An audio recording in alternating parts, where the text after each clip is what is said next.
Hello everyone, good morning to all of you. Welcome back to PYQ series. इसमें आज देखेंगे हम BPSC auditor का जो 5 जुलाई को पेपर हुआ है उसको फुल्ली हम लोग सॉल्व करेंगे, जो कि आने वाले 72वीं BPSC के लिए और BPSC का कोई भी आगे वाला पेपर होगा उसके लिए बहुत ही ये एक तरह का मॉडल सिमुलेटर है। और इससे हम देखेंगे कि किस तरह का उनका माइंडसेट है और किस तरह से हम लोग एलिमिनेशन भी लगाएंगे। ठीक है, तो इसमें हम लोग शुरू करते हैं पहला क्वेश्चन से विदाउट डिले करते हुए, इसलिए कि टाइम की भी बहुत कमी है हम लोगों के पास।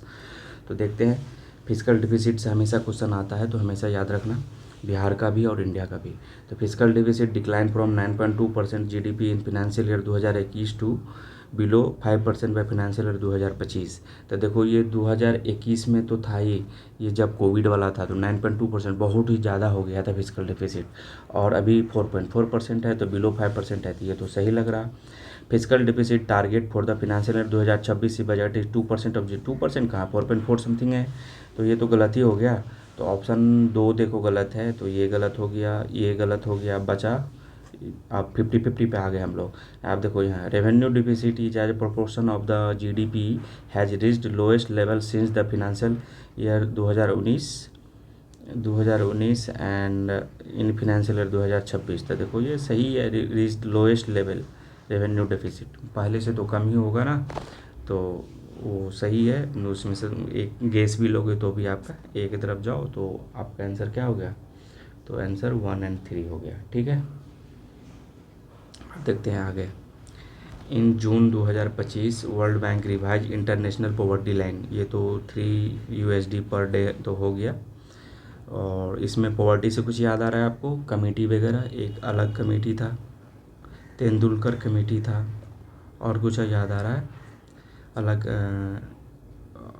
और तेंदुलकर कमेटी, अलग कमेटी, और 4-5 कमेटी थे, उसका देख लेना, क्रोनोलॉजी कभी कभी आ जाता है, तो मुझे ये 2 याद आ रहा है। और हैं इसके रंगराजन कमेटी, रंगराजन कमेटी, तेंदुलकर हो गया, अलग हो गया, रंगराजन हो गया, बाकी और अब देख लेना क्रोनोलॉजी वाइज। ठीक है, आप देख लेते हैं 3 नंबर क्वेश्चन। ये क्या है, स्वामित्व इनिशिएटिव, ये मिनिस्ट्री ऑफ पंचायती राज के अंदर आता है, मिनिस्ट्री ऑफ पंचायती राज। ठीक है, पंचायती राज, इसमें क्या था, provide land ownership record through, देखो ड्रोन से हम लोग लैंड का मापिंग करते थे रूरल एरिया में, इसमें अर्बन नहीं था, ये ध्यान रखना, कभी कभी ये कन्फ्यूज करके गलत कराया था, आंसर इसका ए ही है। ठीक है, उसके बाद देखते हैं ये which of the following state and scheme, देखो केरला का कुडुमसरी तो सबको पता होता है, तो बी का 1, बी का 1, बी का 1, तो ये दोनों कट गए, 50-50 पे हम लोग आ गए। ठीक है, ऐसे ही लगाना। अब देखो इरिगेशन, वो हरियाणा में बहुत सारा, पंजाब हरियाणा में खेती बेहतर है तो वही होगा। बाकी यहाँ देखो टेक्नोलॉजी वाला पार्ट है, तो टेक्नोलॉजी में हरियाणा कहाँ से हो जाएगा, महाराष्ट्र ही होगा। तो इस तरह से आप एलिमिनेशन करके लगा सकते हो। तो ए का 3, ए का 3, देखिए ऑप्शन आपका हो गया। ठीक है, अब हम देखते हैं 5 नंबर क्वेश्चन कि percentage increase in the capital outlay of the India from the financial year 2022 to 2026 closes to. तो देखो ये बड़ा टफ क्वेश्चन है, ये मेरे से तो ऐसे डाटा याद ही नहीं है कि 2022 का कौन, 2026 का याद नहीं होता, 22 का कौन याद करे। तो देखो मैंने गूगल से देखा था, तो उससे आप कर सकते हो। ये 22 में 11.2 है, और ये अच्छी 2026 में 11.2, और 22 में कितना है 5.93। आप इसका परसेंटेज निकालोगे तो 11.2 माइनस 5.93 अपॉन 5.93 गुना 100, तो ये निकालोगे तो 89% के आसपास आ जाएगा। तो ये टफ क्वेश्चन था। ठीक है, आप देखते हैं 6 नंबर, ई periodic labour force survey Q2 financial year 2026, largest share of the rural women worker engage to, तो सेल्फ एम्प्लॉयमेंट में था, तो ऑन अकाउंट और एम्प्लॉय, सिंपली सेल्फ एम्प्लॉयमेंट में वैसे भी मारते तो सबसे ज़्यादा वुमेन वर्क वो होता है, तो आंसर इसका बी ही होगा। ठीक है, उसके बाद सर्विस सेक्टर में देखते हैं कि FDI फ्लो अकाउंटेड अप्रॉक्सीमेटली, ये तो इकोनॉमिक सर्वे का डाटा है, डायरेक्ट इकोनॉमिक सर्वे में देख लेना, ये 80.2% था। ठीक है, ये संकल्प योजना, संकल्प योजना तो अभी AEDO में भी पूछा हुआ था, AEDO में भी, इसीलिए बोलते हैं PYQ लगाओगे ना तब वो थोड़ा आइडिया इधर उधर का क्वेश्चन होते रहता है। तो संकल्प योजना बिहार गवर्नमेंट का है, इसका फुल फॉर्म होता है skill skill acquisition knowledge and awareness for the livelihood, तो ये इसका फुल फॉर्म है और ये एडीओ में भी आया था। ये मिनिस्ट्री ऑफ स्किल डेवलपमेंट इसके अंदर आता है, एमएसडीएसी, ठीक है। और क्या है इसका, इसमें इसलिए न्यूज़ में था कि इसमें अनयूटिलाइज्ड फंड जो है वो 44% हो गया था और ये वर्ल्ड बैंक ने ये इसको सपोर्ट किया। इसमें कितना, तो 250 मिलियन स्किल गैप को एग्रीकल्चर सेक्टर में, स्किल गैप को एग्रीकल्चर सेक्टर में हम लोग एड्रेस करेंगे और इससे प्रोडक्टिविटी क्या होगी, प्रोडक्टिविटी वो बढ़ेगी। इसी से एक याद आ रहा है कि एग्रीकल्चर के लिए एक क्या था, भारत विस्तार। भारत विस्तार क्या था, चार्टबोर्ड, और कहाँ से लंच किया गया था ये, तो ये लंच किया गया था जयपुर से, तो ये याद रखना, ठीक है। तो ये हो गया और उसमें कुछ नहीं, ठीक है। अब हम देखते हैं, यहाँ देखा पहले, सबसे पहले नोट ये सब लिखा हो तो ये सब कंसीडर करना। जल जीवन मिशन, देखो ये मिशन लंच भाई ये वो ठीक है। उसके बाद देखो 100% coverage mission has been extended to 2035, 35 नहीं था 2028 था ना, बजट में नोटिस ये आया था, तो इसका यही इनकरेक्ट है, बाकी सही है। तो अब देख लेते हैं उसका।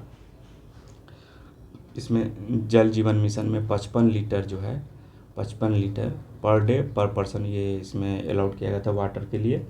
इसमें 3.6 लाख करोड़ जो है आउटले था, जिसमें सेंटर का कितना था, ये 2.08 लाख करोड़, ठीक है। सेंटर असिस्टेंट था उसको, उसी को बोलते हैं, क्या बोलते हैं, ये सेंट्रली स्पॉन्सर्ड स्कीम, ठीक है। तो ये था। बाकी ये इसका अलॉटमेंट जो बजट में किया गया था वही कहीं कहीं जैसे 16.6 इतना करोड़ भी है, तो ये अप्रॉक्स में ये था, ये गलत लग रहा है तो ये ठीक ही है। बाकी जल जीवन मिशन में cover 81% of the rural house hold now have access to clean tap water, तो ये भी सही है। और इसमें एक सुजलाम भारत स्कीम भी लॉन्च किया गया था, सुजलाम भारत, ठीक है। और बाकी इसमें एक जल जीवन मिशन में एक पानी समिति बनाया जाता है, पानी समिति, इसको इम्प्लीमेंटेशन के लिए, और मतलब जो भी इम्प्लीमेंटेशन ग्राउंड लेवल पर होगा। इसमें 50% वुमेन होगी और इसमें 10 से 15 मेंबर होंगे, ठीक है। तो ये याद रखना। बाकी पहला स्टेट कौन था जो 100% वो टैप वाटर कर लिया था, ये 55 लीटर वाला, तो उसमें गोवा था और दमन एंड दीव जो है और दादर नगर हवेली वो पहला यूटी था। तो बाकी सब हमने कवर कर लिया। आगे आने वाले क्वेश्चन, इससे कंफ्यूज मत करना। जल जीवन हरियाली मिशन बिहार का था, वर्ल्ड बैंक से उसको सराहना भी मिला था। और उसमें क्या था कि पॉन्ड वगैरह जो ट्रेडिशनल वाटर बॉडी जो सूख गए थे, आहार पाइन सिस्टम उसको बनाने के लिए, वो भी 2019 में ही लॉन्च किया गया था, ये भी 2019 में ही लॉन्च किया गया था, ठीक है। तो ये याद रखना। उसके बाद 10 नंबर में देखते हैं, देखो एमएसएमई से पूछ दिया है। तो पहला ये देखो कि MSME contribute about 50% of the India GDP, नहीं ये 30% ही है, उसको टारगेट है उसको ले जाने के लिए, तो ये गलत हो गया। तो 3 गलत आप काटोगे तो आप 50-50 पे आ गए। तो 1 तो सही ही है कि 35% मैन्युफैक्चरिंग आई है। देखो contribute more than 50% global employment, हाँ बिल्कुल है। एमएसएमई एग्रीकल्चर के बाद सेकेंडरी गैस भी लेते तो वो है, तो ये आपका है, ठीक है। तो एमएसएमई अभी का मिनिस्टर कौन है, अभी जीतन राम मांझी है। उसके बाद इंटरनेशनल एमएसएमई डे कब मनाया जाता है, एमएसएमई डे, तो ये मनाया जाता है 27 जून को। उसके बाद जीडीपी में कितना कंट्रीब्यूशन है, तो ये इसका है 30%।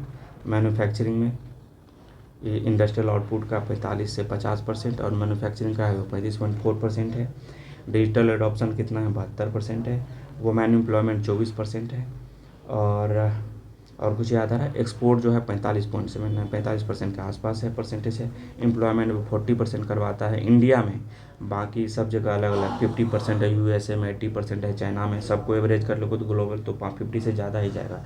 और ये एम्प्लॉयमेंट 40% जो इंडिया में है वो सेकेंड आफ्टर एग्रीकल्चर है, तो ये ध्यान रखना। एमएसएमई इम्पोर्टेंट ही है, मेंस के लिए बहुत इंपॉर्टेंट है, तो वही है।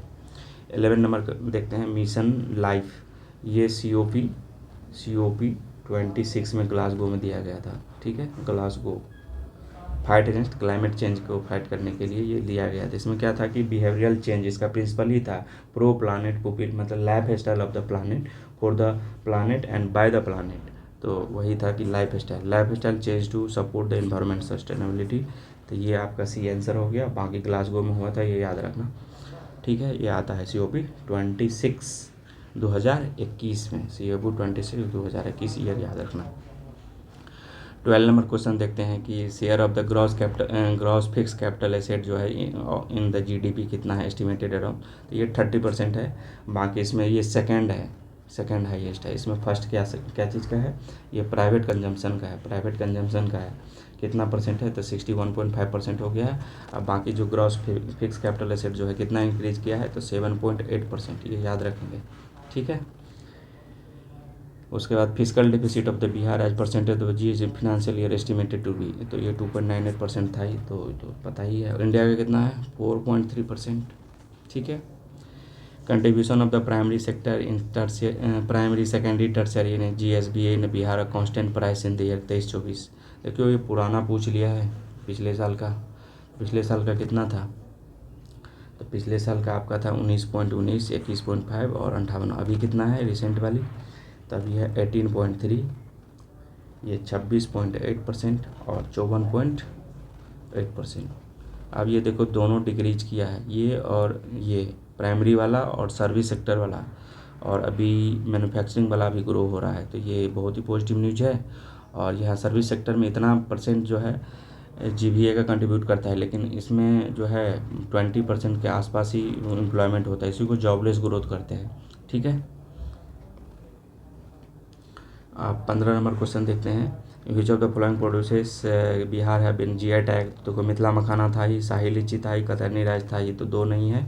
फुलकारी, ये सुजनी एम्ब्रॉयडरी जो है बिहार का है, वो मुजफ्फरपुर का भूसरा विलेज है वहाँ का है, ठीक है। वो टेक्सटाइल पे किया जाता है, तो ये याद रखना। बाकी फुलकारी जो है ये एम्ब्रॉयडरी पंजाब का है। तो दो गलत हो गया, बाकी 1 2 3, तो D आंसर हो गया, ठीक है। यहाँ देखो ये भी बजट पिछले साल का बजट से इकोनॉमिक सर्वे में आया था, ये युवा फ्रेमवर्क। तो ये भी युवा फ्रेमवर्क क्या था, ये स्टार्टअप के लिए था। देखो बिहार स्टार्टअप के लिए, तो देखो वाई से है ये, इसमें सिडबी ने हेल्प किया था, ये याद रखना, सिडबी ने हेल्प किया था ये स्टार्टअप को बढ़ावा देने के लिए। इसमें नोट करेक्ट पूछा है। तो वाई से होता है यस टू स्टार्टअप। उसके बाद क्या होता है, अनलॉक रूल, यू से हो गया अनलॉक रूल्स। उसके बाद BU से हो गया, V से हो गया वाइब्रेंट एजुकेशन। और A से हो गया SS2 फिनांस या मनी फाइनेंस। तो आप देखो यस टू स्टार्टअप है, यस टू यूनिवर्सल बेसिक ये इनकम नहीं है, तो आंसर इसका यही है, नोट पूछा है। बाकी अनलिजिबल ये सब स्टार्टअप ठीक है, वाइब्रेंट एजुकेशन ठीक है, SS2 फिनांस ठीक है, तो ये याद रखना। बिहार रैंक इसमें ट्रांसपोर्ट एंड स्टोरेज में ग्रोथ में कितना टर्म, ये कम्युनिकेशन सेक्टर में 2023-24 में, तो थर्ड था नहीं है, ये तो पढ़े होंगे। उसके बाद देखते हैं सबका बीमा सबका रक्षा अमेंडमेंट जो इंश्योरेंस एक्ट 2025 का है, FDI लिमिट कितना कर दिया गया, तो 100% कर दिया गया।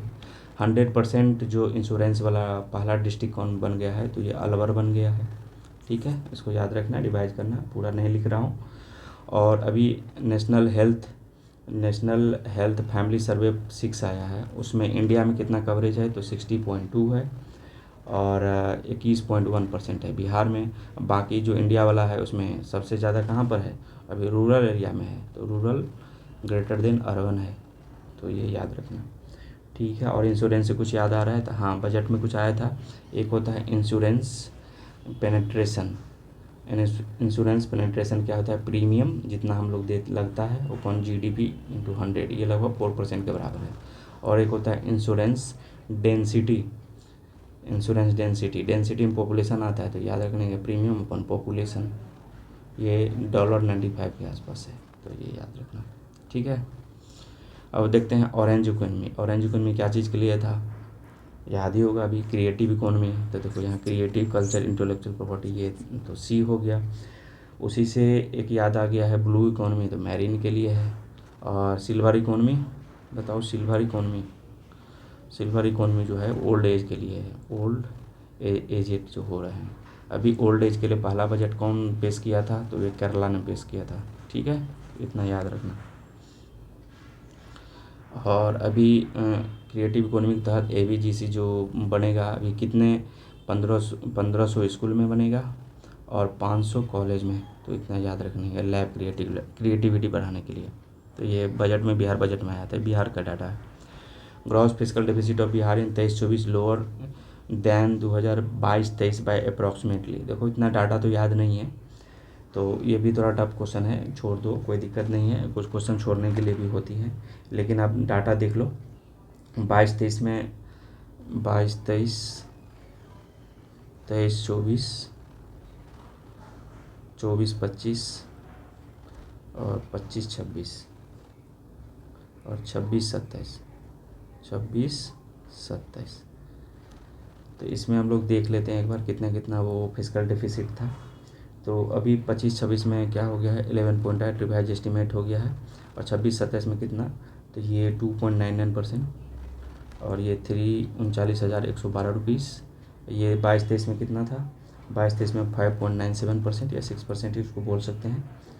और 23-24 में कितना हो गया था, 4.2, इसमें भी 4.2 था। तो इतना परसेंटेज केवल याद रखेंगे, कैसे कैसे कभी कभी ट्रेंड पूछ देता है। बाकी इसमें देखेंगे तो अमाउंट लिखना पड़ेगा ना।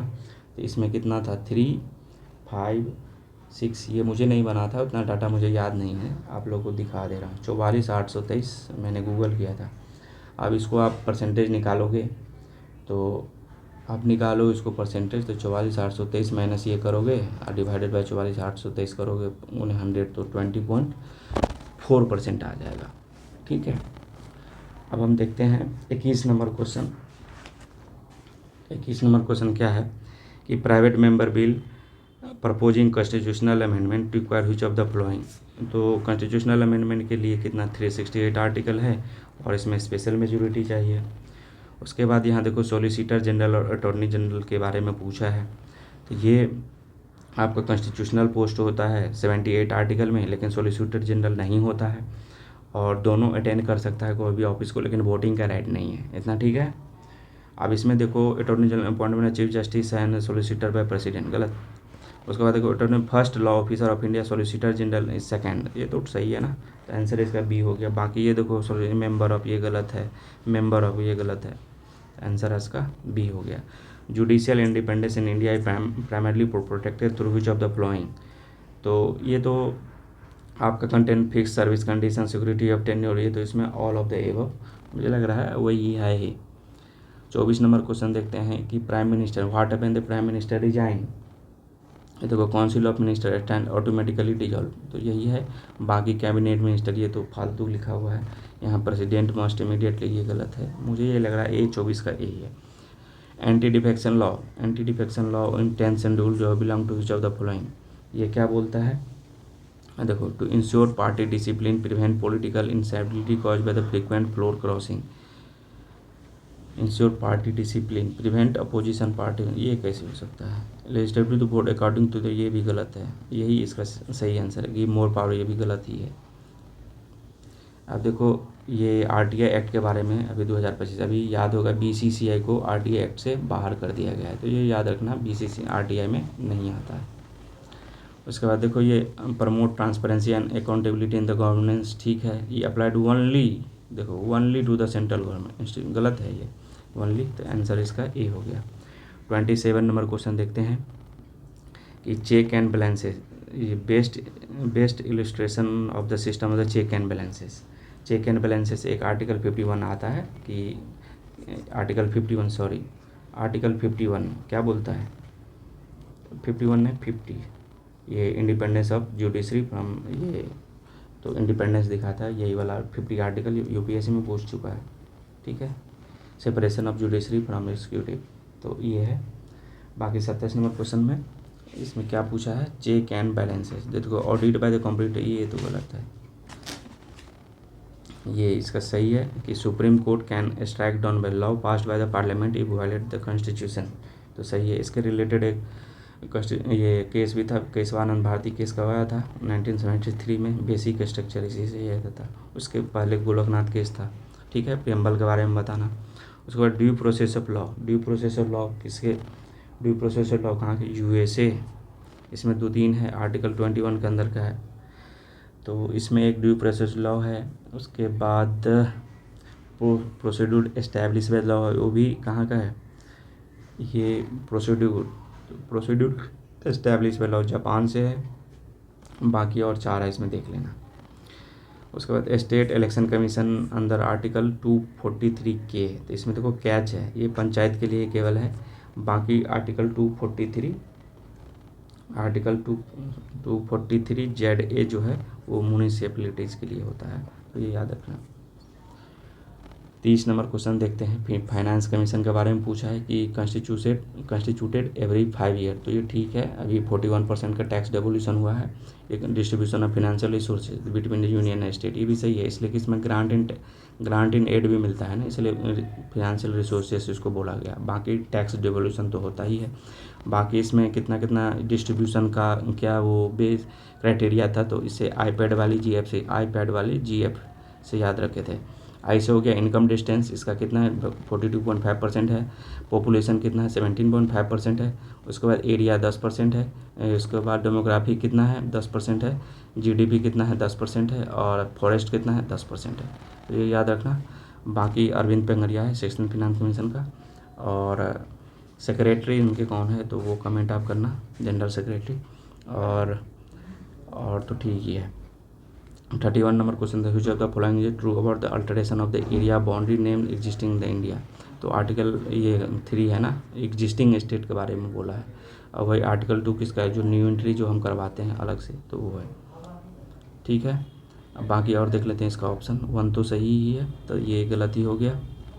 उसका no bill regarded can be introduce in the parliament without dating, ये तो सही है। President required refer to bill to legislator expressing is view, ये भी सही है। 4 नंबर देखो, bound to accept the view of the state, नहीं एक्सेप्ट बाइंडिंग नहीं है, वो उसका मन होगा मानेगा, नहीं मानेगा, तो 4 को हटाओ यहाँ से 1 2 3 ऑप्शन। 32 नंबर क्वेश्चन देखते हैं, which of the following is true about the controller auditor general of India, तो ये अपॉइंटेड बाय द प्रेसिडेंट, तो ये भी सही है। उसके बाद देखो ये after retirement of the controller auditor G can hold office under the government of India but not state, ये गलत है। देखो ऐसे भी ज़्यादा मोल्ड करे स्टेटमेंट का तो पकड़ा जाता है, कुछ ना कुछ मोल्ड किया है, ये इनएलिजिबल होता है, उसके बाद वो होता ही नहीं है, कोई पोस्ट ही नहीं रख सकता है। कंट्रोलर ऑडिटर जनरल ओनली भी रिमूव सुप्रीम कोर्ट चाहिए, तो सही है, तो 2 गलत हो गया, बाकी 1 और 3 सही है, ठीक है। 33 नंबर क्वेश्चन है, parliament can amend any part of the constitution including part 3 but it converts type, ये तो सही है। केशवानंद भारती केस में यही बोला था, और गोलकनाथ केस में बोला था कि parliament could not be amended part 3, तो ये भी सही है। दोनों नोट करेक्ट एक्सप्लेनेशन कर रहा था, आंसर इसका बी हो गया। 34 नंबर क्वेश्चन देखते हैं, which of the following bye chairman of the advisory committee of fundamental right, तो ये तो वल्लभ भाई पटेल था। फंडामेंटल राइट के लिए कौन सा कराची सेशन था 1931 का। जवाहरलाल नेहरू 1929 का जो लाहौर सेशन हुआ था उसके कौन थे, जवाहरलाल नेहरू थे, तो ये याद रखना। इसी में पूर्ण स्वराज वो घोषित किया गया था, और इसी से ये CDM के लिए वो मीटिंग जो लाहौर वाला था उससे CDM के लिए लास्ट मीटिंग किया गया था, ठीक है। 35 नंबर क्वेश्चन देखते हैं, which of the following included in the fundamental duty under the constitution, देखो प्रोवाइड अपॉर्चुनिटी फॉर एजुकेशन, ये तो कितना था आर्टिकल लास्ट वाला था ना, जो 11th फंडामेंटल ड्यूटी जुड़ा था स्वर्ण सिंह कमेटी द्वारा। स्वर्ण सिंह कमेटी, ये तो स्वर्ण सिंह कमेटी पहला वाला था, 10 फंडामेंटल राइट इसमें जोड़ा गया, 11 जो है 86 अमेंडमेंट से जोड़ा गया था 2002 में, तो ठीक है, तो ये तो सही है 1, ये तो गलत हो गया। फिर ये ऑल ऑफ द और हो सकता है, देखते हैं। टू एब्ज्योर वायलेंस, तो ये भी सही है। डेवलप साइंटिफिक टेम्पर, ये तो 51A में है ना, ठीक है, ये 51K में है, 51K में। और ये प्रोटेक्ट फॉरेस्ट, तो फॉरेस्ट तो ग्रीनरी तो बचाना है, ये भी है, तो ये F है शायद 51 का AF है, बाकी देख लेना इसको। तो इसमें ऑल ऑफ द एबव सही है। फंडामेंटल ड्यूटी कहाँ से लिया गया था, आयरिश कॉन्स्टिट्यूशन से, ये भी PYQ है, देख लेना। उसके बाद 36 देते हैं, शांति एक्ट अभी आया था न्यूक्लियर के लिए, तो ये न्यूक्लियर पावर सेक्टर, इसमें प्राइवेट को जो है पार्टिसिपेशन बढ़ाने के लिए, सब जगह स्पेस में भी बढ़ ही रहा था, तो इसमें भी दे रहे थे। उसमें 2 एक्ट था, सिविल, एक वो सिविल वाला था, एक न्यूक्लियर एबिलिटी वाला था, देख लेना 2। उसके बाद इसमें किया गया था कि 100 गीगावाट जो है हम लोग कर लेंगे कब तक, 2047 तक। और 3% का आसपास निकुलर है 9 गीगावाट। ठीक है, बाकी सब तो ठीक है। 37 देखते हैं, विकसित भारत अभिष्ठान बिल जो है अभी हायर एजुकेशन के लिए, देखो हायर एजुकेशन के लिए। तो अभी ये भी हायर एजुकेशन बिल जो था 30 सबको मर्ज करना था। इसमें UGC, all India technical education और नेशनल काउंसिल फॉर टीचर, इसमें मेडिकल वाला नहीं था, ये देख रहा है, मेडिकल काउंसिल नहीं था, उसका अलग है। तो आंसर इसका ए ही हो जाएगा। उसके बाद 38 नंबर क्वेश्चन देखते हैं कि periodic labour force survey of India release by which of the following organisation. तो मॉस्पी निकलता है ना, मॉस्पी। बाकी इसका डाटा देख लेना कि लेबर फोर्स पार्टिसिपेशन रेट कितना है, 41.7 है इंडिया का, और बाकी 35 के आसपास है बिहार का। बाकी देख लेंगे हम लोग उसको। नेशनल डे देखो देखते हैं, इसमें एजुकेशन डे जो है सबसे पहले देखो नेशनल साइंस डे तो कब मनाते हैं, 28 फरवरी को। तो सी का टू एक ही ऑप्शन आ रहा है, आंसर मारो, आप आगे निकलो। बाकी आर्मी डे 15 जनवरी को, नेशनल यूथ डे 12 जनवरी को विवेकानंद वाला, और नेशनल एजुकेशन डे जो है पहला एजुकेशन अबुल कलाम आज़ाद थे, उसका अल हिलाल जो है इम्पोर्टेंट बुक है, ये 11 नवंबर को। ठीक है, और ये अबुल कलाम आज़ाद ही सबसे यंगेस्ट कांग्रेस प्रेसिडेंट थे और लॉन्गेस्ट भी थे, तो ये याद रखना। 40 नंबर क्वेश्चन देखते हैं, देखो यहाँ पर विजय हजारे ट्रॉफी जो है क्रिकेट से रिलेटेड है, तो सबको पता होगा। तो ए का 3, ये दोनों तो ऐसे 50-50 पर आ गए। उसके बाद सुल्तान अजलान शाह हॉकी के लिए होता है, तो बी का 4 देखोगे तो बी आंसर आ जाएगा। बाकी सी डेविस कप टेनिस के लिए है और डुरांड कप फुटबॉल के लिए है। ठीक है, डेविस कप किसने जीता है और डुरांड कप किसने जीता है, आप लोग कमेंट करना, करेंट में इंपॉर्टेंट है ये। 41 नंबर क्वेश्चन देखते हैं, LBM-3 M6 जो है इसरो के द्वारा लॉन्च किया गया 24 दिसंबर 2025 को। उसका रॉकेट का नाम इसमें पूछा है, निक नेम पूछा है, तो बाहुबली है। इसको फैट मैन भी बोलते हैं, फैट बॉय है ना। 41 का फैट बॉय, और ये बाहुबली भी बोलते हैं। ठीक है, उसके बाद देखते हैं PSLV, ये चंद्रयान 1 में, उसके बाद मॉम मिशन में मार्स ऑर्बिटर और 104 सैटेलाइट भी ले गया था एक बार। तो इसको वर्क हॉर्स ऑफ इसरो बोला जाता है। ठीक है, और देखते हैं LBM थर्ड वाला तो देख लिया, फैट बॉयज। LBM थर्ड वाला M6 फैट बॉयज और बाहुबली बोला जाता है। उसके बाद GSLV को नॉटी बॉय, याद रखना, नॉटी बॉय। इससे हम जो लॉन्च किए थे ये ब्लू बर्ड ब्लॉक 2 किसका था, ये इसरो का था, सॉरी USA का था। ठीक है, GSLV को नॉटी बॉय बोलते हैं। और उसके बाद SSLV है एक, SSLV उसको बेबी रॉकेट बोलते हैं, बेबी रॉकेट, ये निकनेम याद रखने ना। एक SLV-3 है, SLV-3, ये APJ अब्दुल कलाम ने बनाए थे उस टाइम में, और इंडिया का पहला था, फर्स्ट इंडिजिनली जो डेवलप किया गया था। ठीक है, अब देखते हैं 42 नंबर, इलेक्ट्रल बॉन्ड स्कीम जो था उसमें SBI के द्वारा लॉन्च किया गया था, और ये कुछ मल्टीपल में होते थे, 1000 समथिंग ऐसे करके देख लेना। 2017-18 में इंट्रोड्यूस किया गया था। पॉलिटिकल पार्टी को दिया जाता था एनोनिमिटी मेंटेन रखने के लिए, केवल SBI में ही वो किया जाता था। और उसका कुछ टाइम पीरियड था कि इतने दिन तक वो, यदि आप नहीं उसको यूज करोगे तो वो ये इनवैलिड हो जाएगा। ये कब इसको सुप्रीम कोर्ट द्वारा 5 बेंच था, उसको इनवैलिड कर दिया गया था, तो 2024 में। तो ये याद रखना, करंट अफेयर क्वेश्चन था। दिव्या देशमुख चेस के लिए यह फेमस है, तो ए का 4 हो गया, तो ये कट गया, तो 4 2 ऑप्शन बच गए। उसके बाद देखो अंतिम पेगाल, तो ये पिस्टल शूटिंग के लिए था ना अंतिम पेगाल,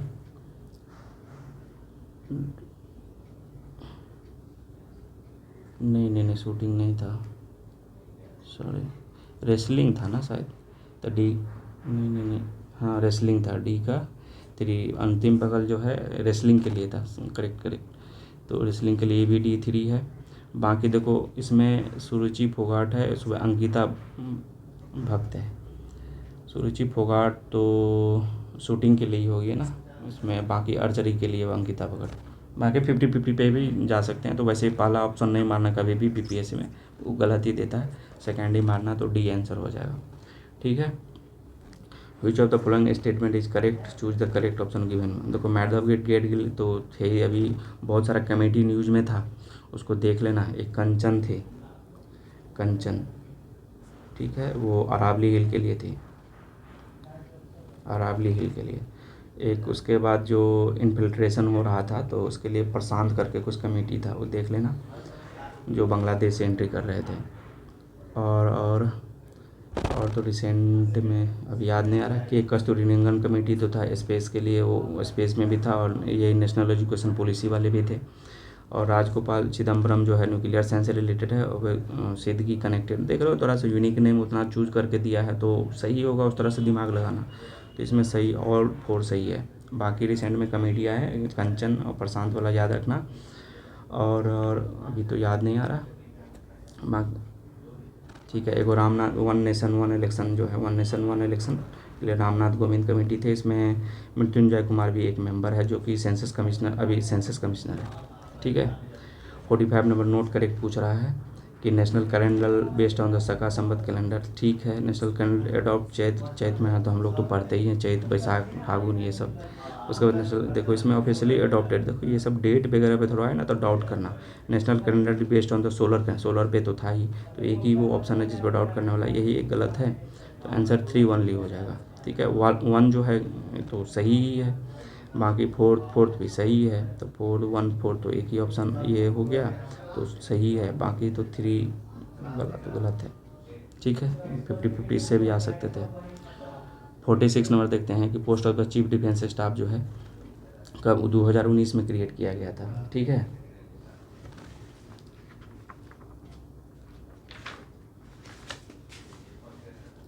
दो 2019 में क्रिएट किया गया था। पहला कौन थे, पहला सीडीएस कौन थे, बिपिन रावत, बिपिन रावत। ठीक है, सेकंड अनिल चौहान, अनिल। थर्ड कौन है, ये एनएस राजा सुब्रमण्य थे, एनएस राजा सुब्रमण्य। ठीक है ना। और ये इसका टेन्योर कितने का होता है, 3 ईयर का होता है, ये याद रखना, 3 ईयर और 65 वर्ष के लिए, 65 ईयर के लिए जो मतलब।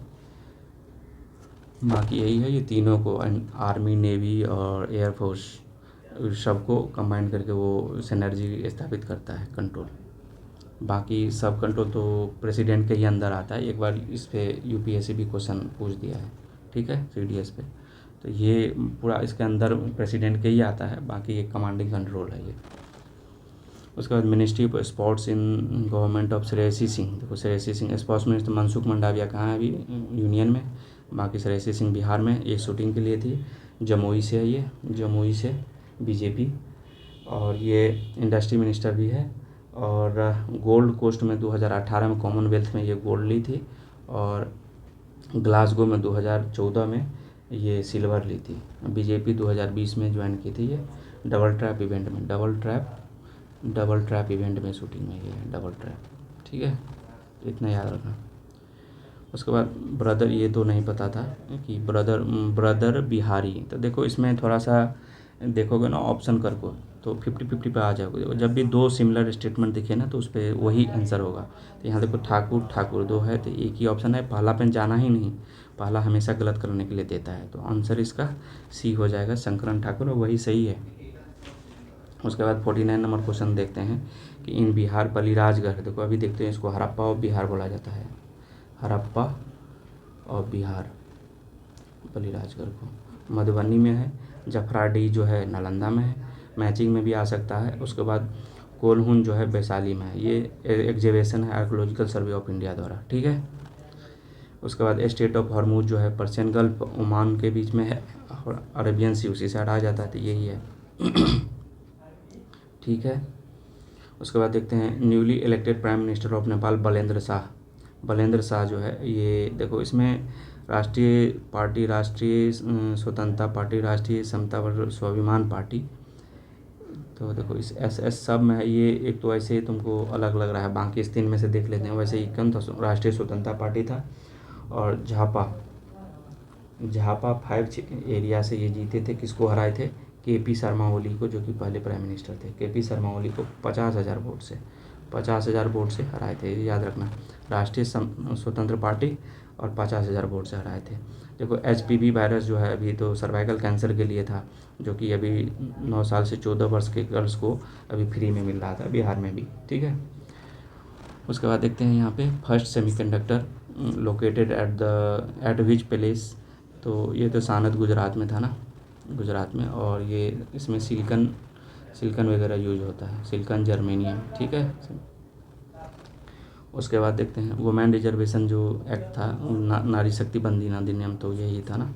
बाकी अभी 850 सीट के लिए वो किया गया था डिलिमिटेशन करके, इसको सीट बढ़ा दिया जाए, लेकिन ये फेल हो गया, नहीं पास हो सका, ठीक है ना। उसके बाद पार्लियामेंट्री ये history of the India resolution removal of the speaker have been brought against the views of the polling, ये भी थोड़ा सा डब था। बाकी देखो एलिमिनेशन करने के लिए आप GV मावलंकर, उसके बाद हुकुम देव सिंह, ओम बिरला। देखो ये बलराम तो ये नहीं होगा, हुकुम ये हो गया, GV मावलंकर, ओम ये ठीक है, ये भी देखो ठीक है। बाकी ये शिवराज पाटिल और ये इसमें, और मनोहर जोशी में, 3 में से एक मारना होगा। तो मैं हमेशा डी के लास्ट वाला के साथ अभी का जो ट्रेंड चल रहा है उसमें जाता हूँ। बाकी ये कोई ये नहीं है, बाकी एक ही एलिमिनेट हो रहा है, ये शिवराज। देखो शिवराज पाटिल, वैसे तो हम इसमें जाते तो 2 सेम लग रहा है, तो इसी में से जाते, तो कभी कभी गलत ही होता है, तो कोई नहीं, इसका आंसर डी है। GV मावलंकर को 1954 में किया गया था, 1900 हुकुम सिंह को 1966 को, और ये 1987 में, और ये 2000 ओम बिरला को तो 2026 में। तो आप याद रखना GV मावलंकर तो है ही, बाकी कभी कभी आ जाता है, लेकिन कोई भी अभी तक नन इज रिमूव्ड, मतलब कोई अभी रिमूव नहीं हो पाएगा, बस एलिगेशन लगा है, ठीक है। 56 नंबर देखते हैं, हाफिज रहमत खान। तो कोई रहमत खान, ये हाफिज भी सब रोहिलखंड वाला सब थे, तो इससे ऐसे मारो, ठीक है। ये पश्तून सब थे ये, ठीक है। उसके बाद देखते हैं यहाँ, देखो सनसेट लॉ ज़मींदारी को बोलते हैं, इसको परमानेंट सेटलमेंट भी बोलते हैं। 1793 में ये कॉर्नवालिस के द्वारा किया गया था। और ये बनारस में जो बनारस में परमानेंट सेटलमेंट जो है किसके द्वारा था? जोनाथन डंकन के द्वारा, ठीक है। रैयत बारी को ही पुटकट सिस्टम भी बोलते हैं, पुटकट सिस्टम, ठीक है। पुटकट सिस्टम में क्या होता था ना कि बिना ज़मीन को मपाए हुए जो डायरी है ना, जिस पे मेंटेन है, उसी को रिकॉर्ड में देख करके वो अनुमान लगा करके देख, इसलिए उसको पुटकट सिस्टम बोलते हैं, ठीक है। और रैयत बारी कौन कौन था? थॉमस मुनरो एंड रीड था, ठीक है। और बॉम्बे में कौन था रैयत बारी? बॉम्बे में एलिफेंस्टन था, ठीक है। उसके बाद महलवारी सिस्टम देखते हैं, तो हॉल्ट मैकेंजी था, हॉल्ट मैकेंजी। उसके बाद एक इजारेदारी था, इजारेदारी के लिए कौन था? वारेन हेस्टिंग्स था, ठीक है। तो ये इतना याद रखना, ये हमेशा पूछता है। पर ये जो सिस्टम था 3 परमानेंट सिस्टम, ये रैयतवारी, ये सब, तो ये इतना आप कर लेना, इससे क्वेश्चन बन जाएंगे। उसके बाद देखते हैं which of the following governor general followed by the policy of war, more war and further war. तो इसमें हम लोग जो है देखिए, इसमें गेस ही कर सकते हैं, लेजिली बहुत सब्सिडरी अलायंस लाया था, सब्सिडरी अलायंस, ये इसका आंसर है, सब्सिडरी अलायंस लाया था। जबकि ये इसके फादर कौन थे? डुप्लेक्स थे, डुप्लेक्स फ्रेंच वाले, डुप्लेक्स, ठीक है। ये बेलेजली ने इसको यूज़ किया था, बाकी इसको सबसे पहले यूज किया था डुप्लेक्स ने, ठीक है। तो सब्सिडरी अलायंस वो हो गया। और बाकी सब्सिडरी अलायंस के तहत पहला कौन सा? हैदराबाद था, कब? 1798 में। उसके बाद क्लाइव ने भी यूज़ किया था, लॉर्ड क्लाइव ने भी यूज़ किया था अवध में बे ऑफ बंगाल 1765 में, ठीक है। तो ये आपका एक आंसर हो गया। उसके बाद 59 नंबर क्वेश्चन देखते हैं, यूनाइटेड पेट्रियोटिक एसोसिएशन 1888 में इस्टेब्लिश हुआ था, सर सैयद अहमद खान, यही अलीगढ़ मुस्लिम यूनिवर्सिटी जो है इस्टेब्लिश किए थे। बाकी इसके साथ एक शिव प्रसाद और बनारस भी थे इसमें, ठीक है। ये मतलब अपोज करना था इसको, किसको, आईएनसी को, आईएनसी के अगेंस्ट में बनाया गया था। तो ये अलीगढ़ में एक शेख 99 नंबर का रामसर साइट जो है कौन था, शेखा पक्षी अभयारण्य। तो याद रखना सबसे ज़्यादा रामसर साइट कहाँ पर, तमिलनाडु में कितना है 20, और 1971 में वो आया था रामसर। ये वेटलैंड डे कब मनाते हैं, तो 2 फरवरी को। और वेटलैंड को क्या बोलते हैं, किडनी बोलते हैं, इसलिए कि एक्सेस मेटल जो है वो अंदर वो सोख लेता है, तो वेटलैंड को किडनी बोलते हैं। लंग्स किसको बोलते हैं, green forest, tropical green forest को। तो इतना आप याद रखना, बिहार में 6 रामसर साइट है, ठीक है। अभी 100 रामसर साइट हो गया। अब देखते हैं Bengal regulation 21 of 1795 associated with, ये इन्फेंट फीमेल इन्फेंटिसाइड के था। और 18 सती सिस्टम 1829 में विलियम बेंटिक के टाइम में वो हुआ था, और राजा राम मोहन राय की फोर्ट पे। उसके बाद ये रेगुलेशन वाला जो था ना, ये लाया था जॉन शोर। कौन लाया था, जॉन शोर। उसके बाद जो इफर्ट लाया था, कौन लाया था, तो इसके बाद वेलेजली ने लाया था 1800, इसमें और थोड़ा सा कठिन कर दिया गया था। उसके बाद मेयो ने भी इस पर एफर्ट डाला था। प्रिवेंशन एक्ट लाया था 1870 का, ये इन्फेंटिसाइड ये प्रिवेंशन एक्ट, ठीक है। उसके बाद वीडो रिवाइनेज वाला देखते हैं, 1856 में आया था डलहौजी के टाइम में किसके प्रयास से, और पास कौन किया था इसको, ये तो ड्राफ्ट किए थे, बिल को पास किए थे कैनिंग के द्वारा, और रिपोर्ट ऑफ ईश्वरचंद विद्यासागर के द्वारा, ठीक है। ये which of the following foreign city of Hindi association was organise 1913। तो वैंकूवर वाला इब्न गदर याद आ रहा होगा, इसी का नाम है Hindi association of Pacific coast. इसमें लाला हरदयाल प्लस सोहन सिंह भकना, और इसका हेडक्वार्टर जो है युगांतर आश्रम, ठीक है। और प्रेसिडेंट इसके कौन थे, तो ये सोहन सिंह भकना जो है प्रेसिडेंट थे, और ये जनरल सेक्रेटरी थे, ठीक है। और ये गदर पार्टी के द्वारा है, ठीक है। ये याद रखना, वैंकूवर ने सैन फ्रांसिस्को हो जाएगा, सॉरी, ठीक है। तो which language first Ghadar magazine publish, पहले भी क्वेश्चन आ चुका है। ये उर्दू में पहले होता था, बाद में उसको गुरुमुखी में मतलब पब्लिश होने लगा, तो पहला उससे हुआ गया था। ये जो गदर है ना, इसी को अंग्रेजी का काला चिट्ठा बोलते थे, अंग्रेज़ों का काला चिट्ठा। तो याद रखेंगे। एक कामागातू मारू जो इंसिडेंट हुआ था 1914 का, उसके बाद गदर पार्टी भी बड़ा ये हुए थे, इसमें 20 मारा गया था पुलिस के द्वारा। दमदम बजबज जो है ना कोलकाता के वहाँ प्लेस पे, और गुरदीत सिंह ने वो हायर किया था इस बोर्ड को, और इसके लॉयर कौन थे, एडवर्ड याद रखना, इतना इसे आप याद रखना, क्वेश्चन बन जाएंगे। उसके बाद Indian National Congress and Muslim League pact जो है, पूना पैक्ट तो 1932 वाला गांधी जी और महात्मा गांधी के बीच हुआ था, तो गलत है। ये लखनऊ पैक्ट था ना, लखनऊ में होम रूल लीग भी और एक ट्रेल चलाया गया था, दोनों के बीच में हुआ था। एक्सट्रीमिस्ट और मॉडरेट के बीच में भी ये हुआ था, और मुस्लिम लीग और कांग्रेस के बीच में ये पैक्ट हुआ था। लखनऊ बहुत इंपॉर्टेंट है।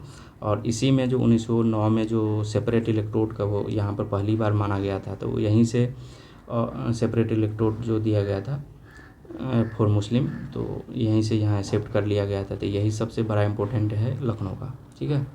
64 नंबर देखते हैं। देखो ये तो इंडिपेंडेंस स्ट्रगल के लिए है, रुजवेल्ट बोल्ट, ये वो स्टंज get support Indian second world war Chinese, ये इतना तो नाम तो कहीं से लिया है, तो क्वेश्चन उठाया ही होगा वहाँ से, नहीं तो इतना कौन याद करता है। तो ये आंसर दोनों सही होगा, इस तरह का कुछ लगे स्टेटमेंट तो सही मार देना।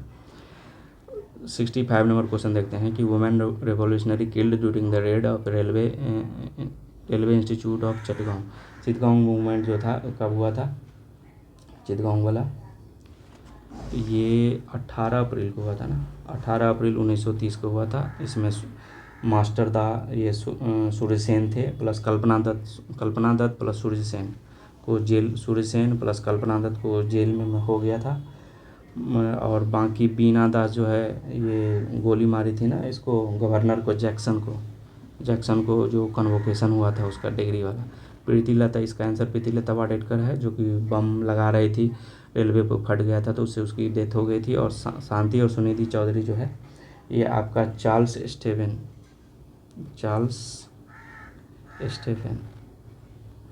स्टेफन को शूट कर दिया था। ठीक है, वो कैमेलिया के वो ये थे गवर्नर, थे डीएम थे कैमेलिया के, उसको वो कर दिए थे। बाकी और इसमें कुछ याद आ रहा है?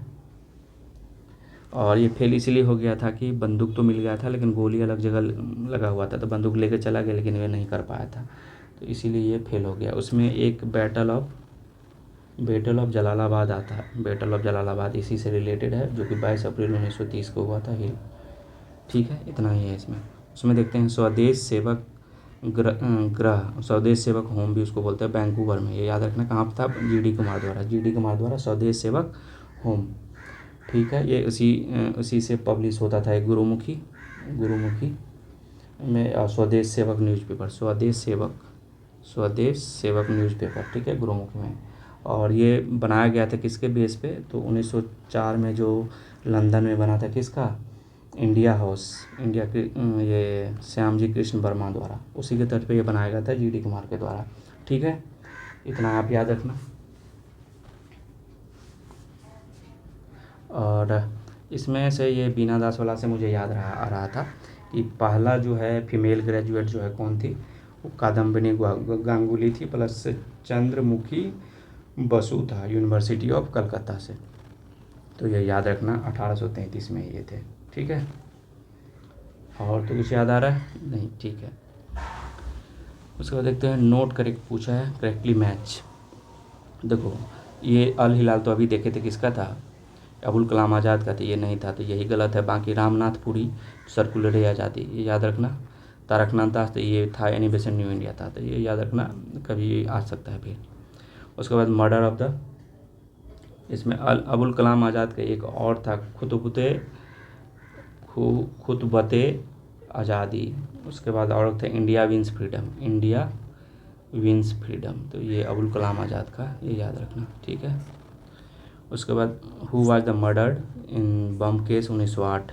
देखो किंग्सफोर्ड तो वो जज थे, नोटोडेस थे, वो गलत जजमेंट देते रहते थे, तो उस पर उसको फेंकना था, लेकिन कैनेडी प्लस उसकी बच्ची पे वो जा रहे थे, उस पर वो गलती से बम फेंका जा रहा था। ऐसे ही सब जगह हुआ है। जलियांवाला बाग हत्याकांड में भी हुआ था। ठीक है ना, कि वो जनरल आर डायर को मारना था, ओ डायर को, मतलब वो मार दिया था। ठीक है, और ऐसे कैनेडी प्लस उसकी चिल्ड्रेन थी, उस पर डॉटर, उसको बम फेंक गया था। उसमें खुदीराम बोस प्लस प्रफुल्ल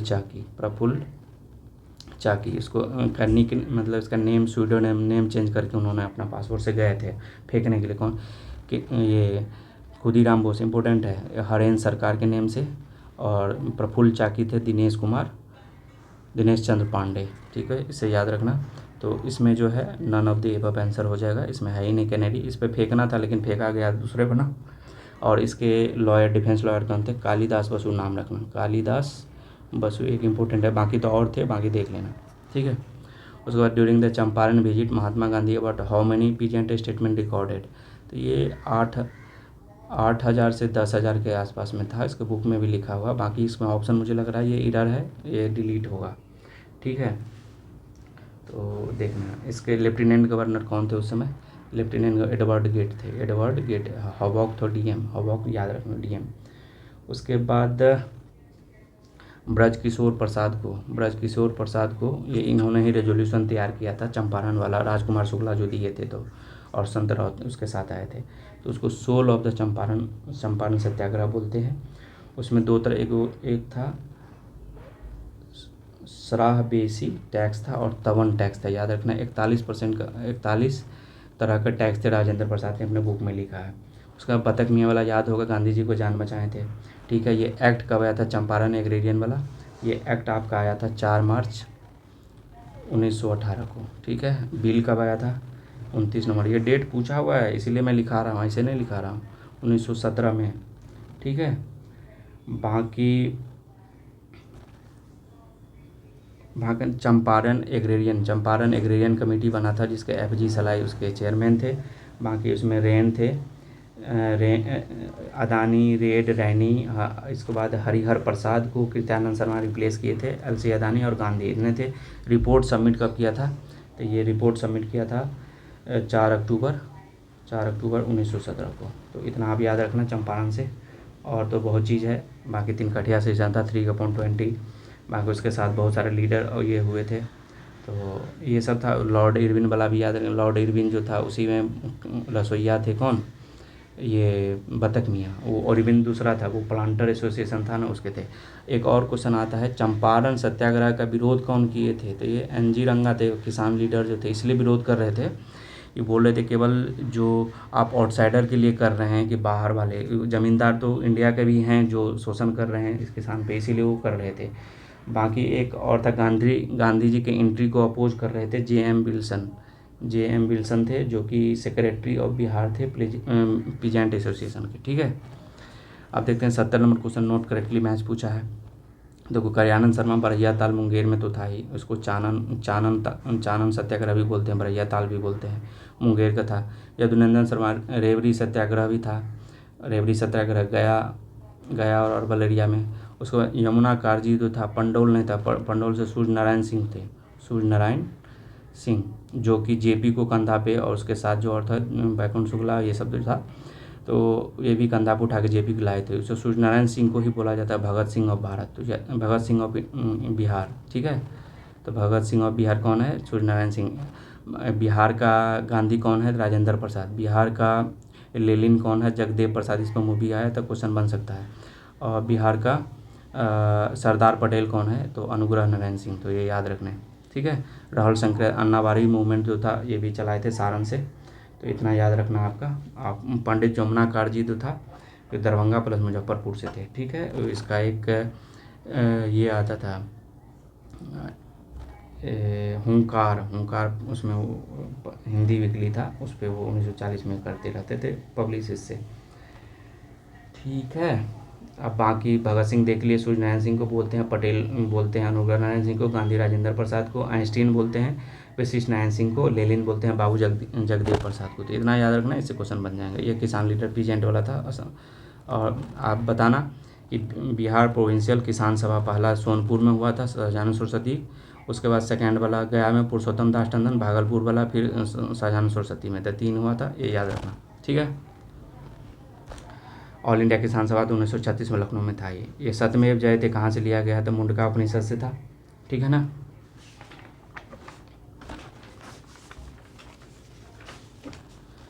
और कठोपनिषद से यामा नचिकेता वाला जो था। उसके बाद चांडोग्य उपनिषद जो है तत् त्वम असी, और ओम जो है यही मांडुक्य उपनिषद है। ओम का जो उच्चारण वगैरह जो है, इससे मतलब ये शॉर्टेस्ट भी है, मुंडका वाला शॉर्टेस्ट भी है। बृहदरण्य का जो है सबसे बड़ा है, उसी में अतिथि देवो भव बोला गया है। ठीक है, तो ये है। उसके बाद देखो, ये मिनांडर और नागसेन के बीच में जो हुआ था बातचीत, कन्वर्सेशन, उसको मिलिंद पन्हो में वो किया। इंडो ग्रीक थे ये मिनांडर। ठीक है, इंडो ग्रीक ही पहली बार जो गोल्ड कॉइन को लाए थे। सबसे ज़्यादा गोल्ड कॉइन जो प्योरिटी वाला था, वैसे सबसे सातवाहना जो है, सातवाहना याद रखना, सातवाहना जो लेड कॉइन लाए थे सबसे ज़्यादा। और एक लैंड डोनेट पहली बार वो ब्राह्मणों को किए थे। तो जो following Dharmashastra disapprove the practice of sati और declared to be act of suicide, कौन बोला था? तो देखो, ऑप्शन से थोड़ा देख के लगेगा ना कि ज़बरदस्ती का ये एक लिखा गया है, अलग थोड़ा सा लगेगा पढ़ने पे आपको। तो मेधातिथि थोड़ा ये है और लंबा भी है, तो आंसर इसका बी होता है। बाकी ये कोई लॉजिक नहीं, बस लगाते लगाते थोड़ा सा भी आपको हो जाएगा। और उसके बाद अंगीरा जो है ये सपोर्ट किए थे और बोला था कि ये सती जो है हेवन है। ठीक है, इन्होंने तो सुसाइड बोल दिया था सती को। उसके बाद उसाना देखते हैं, ये सपोर्ट किए थे ये भी। उसके बाद विष्णु जो है वो अल्टरनेट पाथ दिए थे कि सुसाइड भी नहीं करना है, बाकी उस फॉर्म में नहीं जाए, मिडिल पाथ अपनाना है, तो अल्टरनेट किए तो सती वो किए थे। ठीक है, सती 1829 वाला तो देखे ही थे, विलियम बेंटिंग, राजा राम मोहन राय। ठीक है, उसके बाद तक्षशिला लोकेटेड, ये यूपीएससी का क्वेश्चन है। ये इंडस और झेलम के बीच है। ठीक है, तो ये याद रखना। बाकी इसमें कुछ द्वाब देख लेते हैं। इंडस और झेलम के बीच को सिंधु सागर दोआब बोलते हैं। दोआब क्या है? जो फर्टाइल लैंड होता है दो नदी के बीच में। झेलम और चेनाब के बीच में जेच दोआब है, जेच दोआब। उसके बाद चेनाब एंड रावी के बीच में, उसके बाद रचना दोआब है। उसके बाद चेनाब नहीं है, रावी कर लो। रावी और ब्यास के बीच में क्या हो जाएगा? बारी दोआब, बारी दोआब। और ब्यास और सतलज के बीच में, ब्यास प्लस सतलज के बीच में क्या हो जाएगा? बिस्त दोआब, बिस्त दोआब। और एक रायचूर दोआब था, रायचूर दोआब कहाँ था ये आप कमेंट करना, ठीक है। 75 नंबर क्वेश्चन देखते हैं कि which ancient Indian women created with the Therigatha. Therigatha nuns है वो बुद्धिज्म का। तो उसमें जो थे, इसमें एक खेमा थी, ठीक है। ये सब तो आपका गार्गी, मैत्रेय, संघमित्रा तो ये अशोक की बेटी थी ना, जो श्रीलंका गई थी बुद्धिस्ट का प्रचार करने के लिए। इसका खेमा हो गया। एक गौतमी भी थी ना, गौतमी बुद्धिस्ट संघ में, और एक सुबा, ये याद रखना, ठीक है। तो थेरीगाथा वो नंस है बुद्धिज्म का, एक ब्रांच है। उसके बाद इसमें कुछ देख लेते हैं कि अर्ली वैदिक पीरियड में और लेटर वैदिक पीरियड में कौन कौन थे। तो विश्वम्भरा, अपाला, घोषा, लोपमुद्रा और निवावरी, ये जो है अर्ली वैदिक पीरियड में थी, अर्ली ऋग्वैदिक वाला में, अर्ली वैदिक में, ठीक है। अब बाकी गार्गी और मैत्रेयी जो है वो लेटर वैदिक में थी। और गार्गी ही थी जो मिथिला जनक के कोर्ट में थी, और उन्होंने अपने शस्त्रास्त्र से पराजित किया था किसी को। और मैत्रेयी वो तो हो गया। तो ये इतना आप याद रखना, इससे एक बार क्वेश्चन भी आया था, ठीक है, बीपीएससी में। उसके बाद 76 नंबर क्वेश्चन देखते हैं। विच famous for Amir Khusro contemporary to all except. तो ये एक्सेप्ट ये इल्तुतमिश के टाइम में नहीं, तो उससे पहले ही मर गए थे, ठीक है। तो और ये 8 राजाओं के दरबार में रहे हुए हैं। सबसे ज़्यादा अमीर खुसरो ही रहे हुए हैं। गुलाम वंश में किसके दरबार में थे? गयासुद्दीन बलवन के में, उसके बाद कैक्यूबाद में, उसके बाद कैना मार्स में। तो 3 थे उसमें गुलाम वंश में। उसके बाद खिलजी में किसके में थे? उसके बाद जलालुद्दीन खिलजी, अलाउद्दीन खिलजी, मुबारक शाह, इसमें भी 3 थे। उसके बाद तुगलक में देखेंगे तो तुगलक में 2 थे, गयासुद्दीन तुगलक और मोहम्मद बिन तुगलक। तो ये याद रखेंगे, टोटल 8। इससे ऊँचे रामतनु पांडे अमीर खुसरो का नाम था। और नहीं दूसरा था ये। उसके बाद पटियाली जो है यूपी में, इसका जन्म हुआ था। और तो कुछ याद नहीं आ रहा है। बलवन से कुछ याद आ रहा है? Iron and blood policy, sijda and paibos, और ये दल चलीसा को ख़त्म किए थे। और ये पर्शियन नवरोज जो फेस्टिवल शुरू किए थे। तो इतना बलवन भी इम्पोर्टेंट है बीपीएससी के लिए।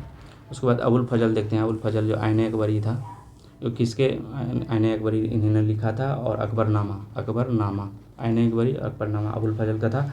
ये शेख मुबारक नागौरी इसका टाइटल था। शेख मुबारक का ही ये सन थे, ठीक है। उसके बाद देखते हैं 78 नंबर क्वेश्चन। ये देखो, सुल्तान जैनुल अब्दीन, ये बीपीएससी का पीवाईक्यू है ना। इसको कश्मीर का अकबर बोला जाता है, कश्मीर का अकबर बोला जाता है जैनुल अब्दीन को, ठीक है।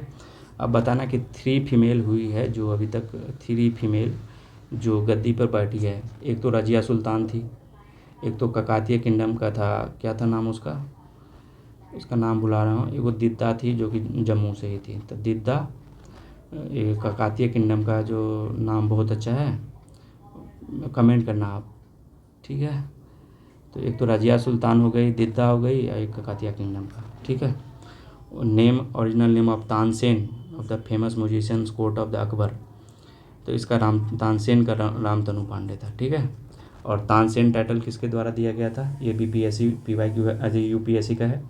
ये राजा विक्रमजीत सिंह ग्वालियर का, विक्रमजीत सिंह के द्वारा दिया गया था, ग्वालियर का। और जो मियाँ का टाइटल था, मियाँ तानसेन, तो मियाँ का टाइटल ये अकबर द्वारा दिया गया था, ठीक है। ये अकबर के कोर्ट में नवरत्नों में से एक थे, ठीक है। यूपीएससी का क्वेश्चन है।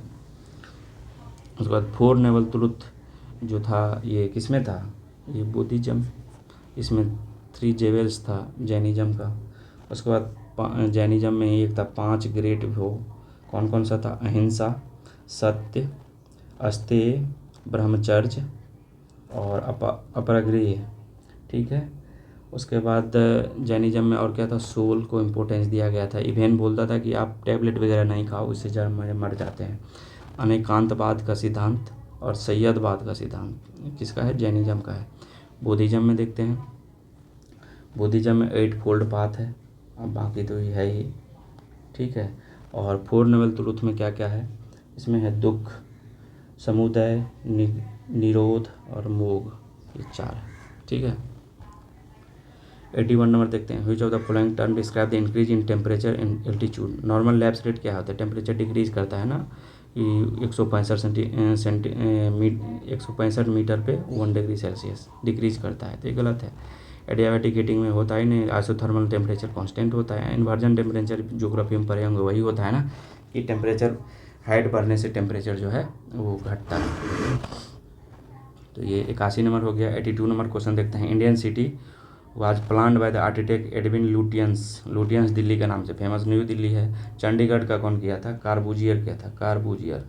ठीक है, ये याद रखेंगे, ली कार्बूजियर के नाम से था ना। बाकी दिल्ली को 12 दिसंबर 1911 में दिल्ली का कैपिटल डिक्लेरेशन हो गया था हार्डिंग के द्वारा, हार्डिंग 2। ठीक है। इसी पे बम फेंका गया था, किसके द्वारा? बसंत कुमार बिस्वास द्वारा। रास बिहारी बोस ने उसको ये किया था, ऑर्गेनाइज करवाया था। और 13 फरवरी 1931 को इरविन के द्वारा इसका कैपिटल परमानेंटली बना दिया गया था। ठीक है।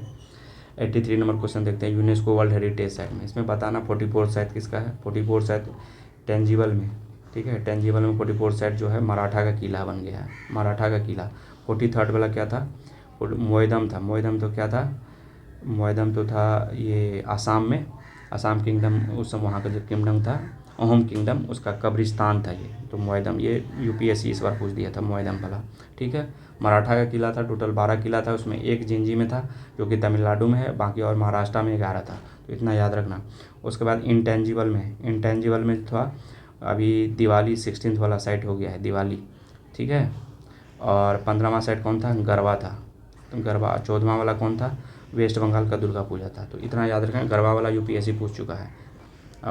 इसका 47 सेशन भी हुआ था, 46 वाला इंडिया में हुआ था, 47 वाला फ्रांस में, तो ये भी याद रखना। और अभी आजकल इस पे पूछ रहा है क्वेश्चन, बिहार में पूछ रहा है कौन सा world heritage site spiritual state. इसमें तो नालंदा भी था और महाबोधि विहार भी था, बाकी ये तो नहीं था।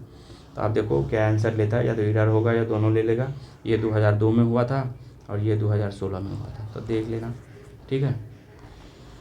उसके बाद 84 नंबर क्वेश्चन देखते हैं। First meeting of the Ramsar convention held in Ramsar जो है ईरान में 1971 में हुआ था। बाकी 1982 में इंडिया ज्वाइन किया था और उसमें पहला सेट चिल्का लेक था और वर्ल्ड का पहला सेट था कोबर पेनिनसुला। कोबर पेनिनसुला कहाँ का था? ऑस्ट्रेलिया का था। ठीक है। उसके बाद बिहार से 6 साइट है, हमने देख ही लिया था। 100वां साइट एक तमिलनाडु में मैक्सिमम है 20 है। और सुरहा ताल जो है अभी जयप्रकाश नारायण बर्ड सेंचुरी जो है उसको 100वां सेट हुआ है। तो या जयप्रकाश तो लग रहा है कि बिहार में है, तो बिहार मत मार देना, इस यूपी में है। एक और है, एक पटना वाइल्ड लाइफ सेंचुरी, ये भी आपका रामसर साइट है, लेकिन ये bird sanctuary, Patna bird sanctuary, ये भी आपका यूपी में भी है। तो कंफ्यूज करने के लिए ऑप्शन में डाल सकता है, देख लेना। ठीक है। उसके बाद इंडिया का रैंक रामसर जो साइट है उसमें 3rd आता है। पहला किसका आता है? उस यूके का आता है, उसके बाद मैक्सिको का आता है। ठीक है। तो इतना। और 2 फरवरी को वेटलैंड डे मनाते हैं, वेटलैंड को किडनी बोलते हैं, तो इतना याद रखना। वो किडनी वाला भी यूपीएससी ने पूछ चुका है। Which of the following longest India is longest and world second sea beach है? वो मैरियाना बीच है। कहाँ पर? ये चेन्नई में है और 13 किलोमीटर में है ये। जुहू बीच कहाँ है? मुंबई में है ये। और केरला में ये है कोवलम बीच। कोवलम का नाम सुने होंगे, एक साउथ इंडिया वाला हिस्ट्री पढ़े होंगे, उसमें एक कोवलम का नाम सबने सुना होगा, कोवलम। ठीक है। मैनी मेघलय, कोवलम, ये सब जो माधवी, तो याद आ रहा है कुछ कुछ, उसका बुक वगैरह कुछ है, उससे देख लेना। ठीक है। उसके बाद चंद्रभागा भी जो था पहला फर्स्ट, ये उड़ीसा में है। और पहला ब्लू फ्लैग सर्टिफिकेशन जो बीच है इसको मिला था इंडिया से। महाराष्ट्र में सबसे ज़्यादा ब्लू फ्लैग सर्टिफिकेशन साइट है, 5 है। और इंडिया में टोटल 18 है। इंडिया में टोटल, ये भी BPPSC का PYQ है, तो 18 सेट है ब्लू फ्लैग सर्टिफिकेशन का। बाकी लेटेस्ट कौन है, आप गूगल भी आप भी थोड़ा सा कर लेना। बावल मंडेव को क्या बोलते हैं, आंसुओं का द्वार बोला जाता है। और ये आंसुओं का द्वार बोला जाता है। पाक स्टेट जो है वो बे ऑफ बंगाल और गल्फ ऑफ मन्नार के बीच है। मलाक्का स्टेट जो है आपका इंडोनेशिया और मलेशिया के बीच, ये वहीं पर है उस साइड में, मतलब इंडियन ओशन और पैसिफिक ओशन को कनेक्ट करता है। बाकी स्टेट ऑफ हॉर्मुज इसका आंसर है। अभी 2 क्वेश्चन आ गया, अरेबियन सी और पर्शियन गल्फ को। पर्शियन का ओमान, पर्शियन गल्फ ओमान को करता है। तो ये न्यूज़ में भी था, इसलिए आजकल बहुत पूछ रहा है, पहले भी पूछ चुका है। इंडियन स्टेट है longest coastline along with Arabian sea. तो देखो लॉन्गेस्ट कोस्ट लाइन वाला देख लेते हैं। यहाँ गुजरात का सबसे लॉन्गेस्ट कोस्ट है, ठीक है, पहला। उसके बाद गोवा का सबसे कम है, स्मॉलेस्ट है ये, स्मॉलेस्ट गोवा का। उसके बाद यहाँ देखो तमिलनाडु का सेकंड है, तमिलनाडु सेकंड। उसके बाद यहाँ पे आंध्र प्रदेश का थर्ड है, वेस्ट बंगाल का फोर्थ है लॉन्गेस्ट में। तो इतना याद रखना। अभी कोस्ट लाइन कितना हो गया, 11,098.81 किलोमीटर, ठीक है, कोस्ट लाइन। और ये कितना इंक्रीज हुआ है पहले से, तो 47% इंक्रीज हुआ है। और कोस्ट लाइन वर्ल्ड में किसका सबसे ज़्यादा है, कनाडा का। एक बॉर्डर भी आपको पता होगा, USA कनाडा का बॉर्डर है, सबसे लॉन्गेस्ट है। ये भी UPSC का क्वेश्चन है। USA और कनाडा, USA और मैक्सिको के बीच में कितना डिग्री लाइन है, तो 48 डिग्री लाइन है। तो इतना 48 नहीं 49 डिग्री लाइन, तो ये याद रखना, ठीक है। इसमें गोवा आंसर हो जाएगा, सॉरी गुजरात ना, गुजरात कितना है गुजरात का, तो 2340.62 किलोमीटर। 88 नंबर क्वेश्चन देखते हैं। Which two tectonic plate meet the San Andreas fault. ये ट्रांसफॉर्म बाउंड्री से बनता है। ये ट्रांसफॉर्म बाउंड्री जो स्लिप करके शेयरिंग करके बनता है, तो ये आपका कैलिफोर्निया में है ना, कैलिफोर्निया में है। तो ये तो नॉर्थ अमेरिका, ये पैसिफिक प्लेट और नॉर्थ अमेरिकन प्लेट, ये इसका C आंसर हो गया, ठीक है। उसके बाद ये क्या है, देखो largest natural lake in Himachal Pradesh, ये रेणुका लेक ही है। ये रेणुका लेक है हिमाचल प्रदेश में। और रामसर साइट सबसे स्मॉलेस्ट है। रामसर साइट सबसे लार्जेस्ट कौन सा है, सुंदरबन है, ठीक है। तो ये हो गया। उसके बाद देखो विच ऑर्गेनाइजेशन है, तो मिनिस्ट्री ऑफ हेल्थ, तो ये होगा नहीं। ये perpetual licence and compliance reform of the food business in India, तो ये आपका FSSAI है। ये एक्ट इसका कब एक्ट का था, 2006 का एक्ट था। और ये इस मिनिस्ट्री के अंदर आता है, ministry of health and family welfare, ठीक है। अब 91 नंबर क्वेश्चन देखते हैं। Ministry of the AYUSH launch the advance Y break course during yoga Mahotsav 2026। ये कहाँ हुआ था, योगा महोत्सव 2000, ये योगा महोत्सव ये न्यू दिल्ली में हुआ था, ठीक है। ये 13 मार्च 2026 को इसका थीम था। ये इसमें कर्मयोगी भारत प्लेटफॉर्म था, ठीक है। ये 12th international yoga day, international yoga day वाला भी था। इस पर किया गया था 2000 योगा डे 2015 में मनाया गया था पहली बार। 21 जून को सबसे लंबा दिन होता है, इसीलिए उस दिन मनाते हैं, ठीक है। ये नई दिल्ली में हुआ था, बाकी ठीक है। National council for cement and building material partner which of the carbon capture technology. तो देखो इसमें थोड़ा सा अलग रहेगा ना, देखो प्राइवेट लिमिटेड में 2 सिमिलर स्टेटमेंट जब भी आए तो उसमें वही आंसर होगा। बाकी देखो जेरो ये थोड़ा सा अलग है। क्लाइमेट टेक मटेरियल, ये लग रहा है कि खुद से मॉडल किया गया है, तो ये ट्रेस जेरो टेक्नोलॉजी यही इसका आंसर है, ठीक है। उसके बाद देखो इसरो हमेशा इंपॉर्टेंट रहता है, उसका भी देखा ना, रॉकेट पूछ लिया था। उसके बाद higher thrust CE-20 cryogenic engine, ये जैसे ये अभी देखा था ना LBM थर्ड वाला, उसमें सॉलिड स्टेट होता है पहला, तो उसके बाद लिक्विड होता है, उसके बाद ये क्रायोजेनिक इंजन वाला 3 स्टेज इंजन होता है, तो ठीक है। तो ये इसका जो विच सेंटर पे मतलब टेस्ट किया गया है उसको, तो महेंद्रगिरी तमिलनाडु वाला, ठीक है। इसरो प्रोपल्सन कम्प्लेक्स महेंद्रगिरी तमिलनाडु वाला, तो आंसर इसका C हो गया। इसरो पहले इनको स्पार के नाम से था, और 1962 में 1969 में 15 अगस्त को ये बन गया था इसरो। अभी इसरो के चेयरमैन कौन है आप लोग कमेंट करना है, इसरो के चेयरमैन कौन है कमेंट करना है। वो 11th है, ठीक है, भी से नाम है, ठीक है। 94 नंबर देखते हैं, Indian railway commissioned version of the indigenous safety कवच। तो ये कवच जो सिस्टम है अभी ये 5.0 है ना शायद, 4 कवच का 4th वर्जन है ये 96 किलोमीटर टेस्टिंग किया गया था अभी बाजवा और अहमदाबाद गुजरात के बीच, ठीक है। तो ये याद रखना। बाकी रेलवेज़ को याद रहा है, इंडियन रेलवे को बजट से कब अलग किया गया था, एक वर्थ कमेटी था, एक वर्थ कमेटी 1921 का एक वर्थ कमेटी याद रखने का, उससे रेलवे बजट को इससे अलग कर दिया गया था जनरल बजट से। और कब फिर से जोड़ दिया गया था तो 2017 में बलवंत राय मेहता, क्या नाम था उसका, विवेक देव राय के रिकमेंडेशन पे इस 2017 में उसको जोड़ दिया गया था। अब बाकी मॉडर्नाइजेशन ऑफ रेलवे कमेटी जो विवेक देव राय का ही था, ठीक है।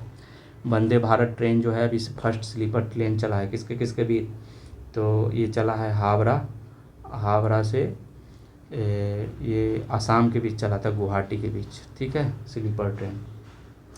इसमें 180 किलोमीटर पर आवर से स्पीड इसका है और 16 कोचेज है एसी वाला, 823 पैसेंजर इसका कैपेसिटी था, ठीक है। और इसमें पूछा है कि how many Vande train operational across 2000 दिसंबर 25।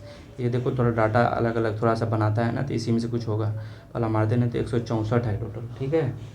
और 2030 तक जो टारगेट है कितना बनाना है 800 वंदे भारत ट्रेन, और 2047 तक जो है कितना कर देना है 4500। और बाकी राजधानी कब शुरू हुआ था, तो राजधानी 1969 में शुरू हुआ था, और शताब्दी ट्रेन 1988 में, ठीक है, इतना याद रखना। Which to region of the land stock pilot location launch under the digital India mission record DIRLMP।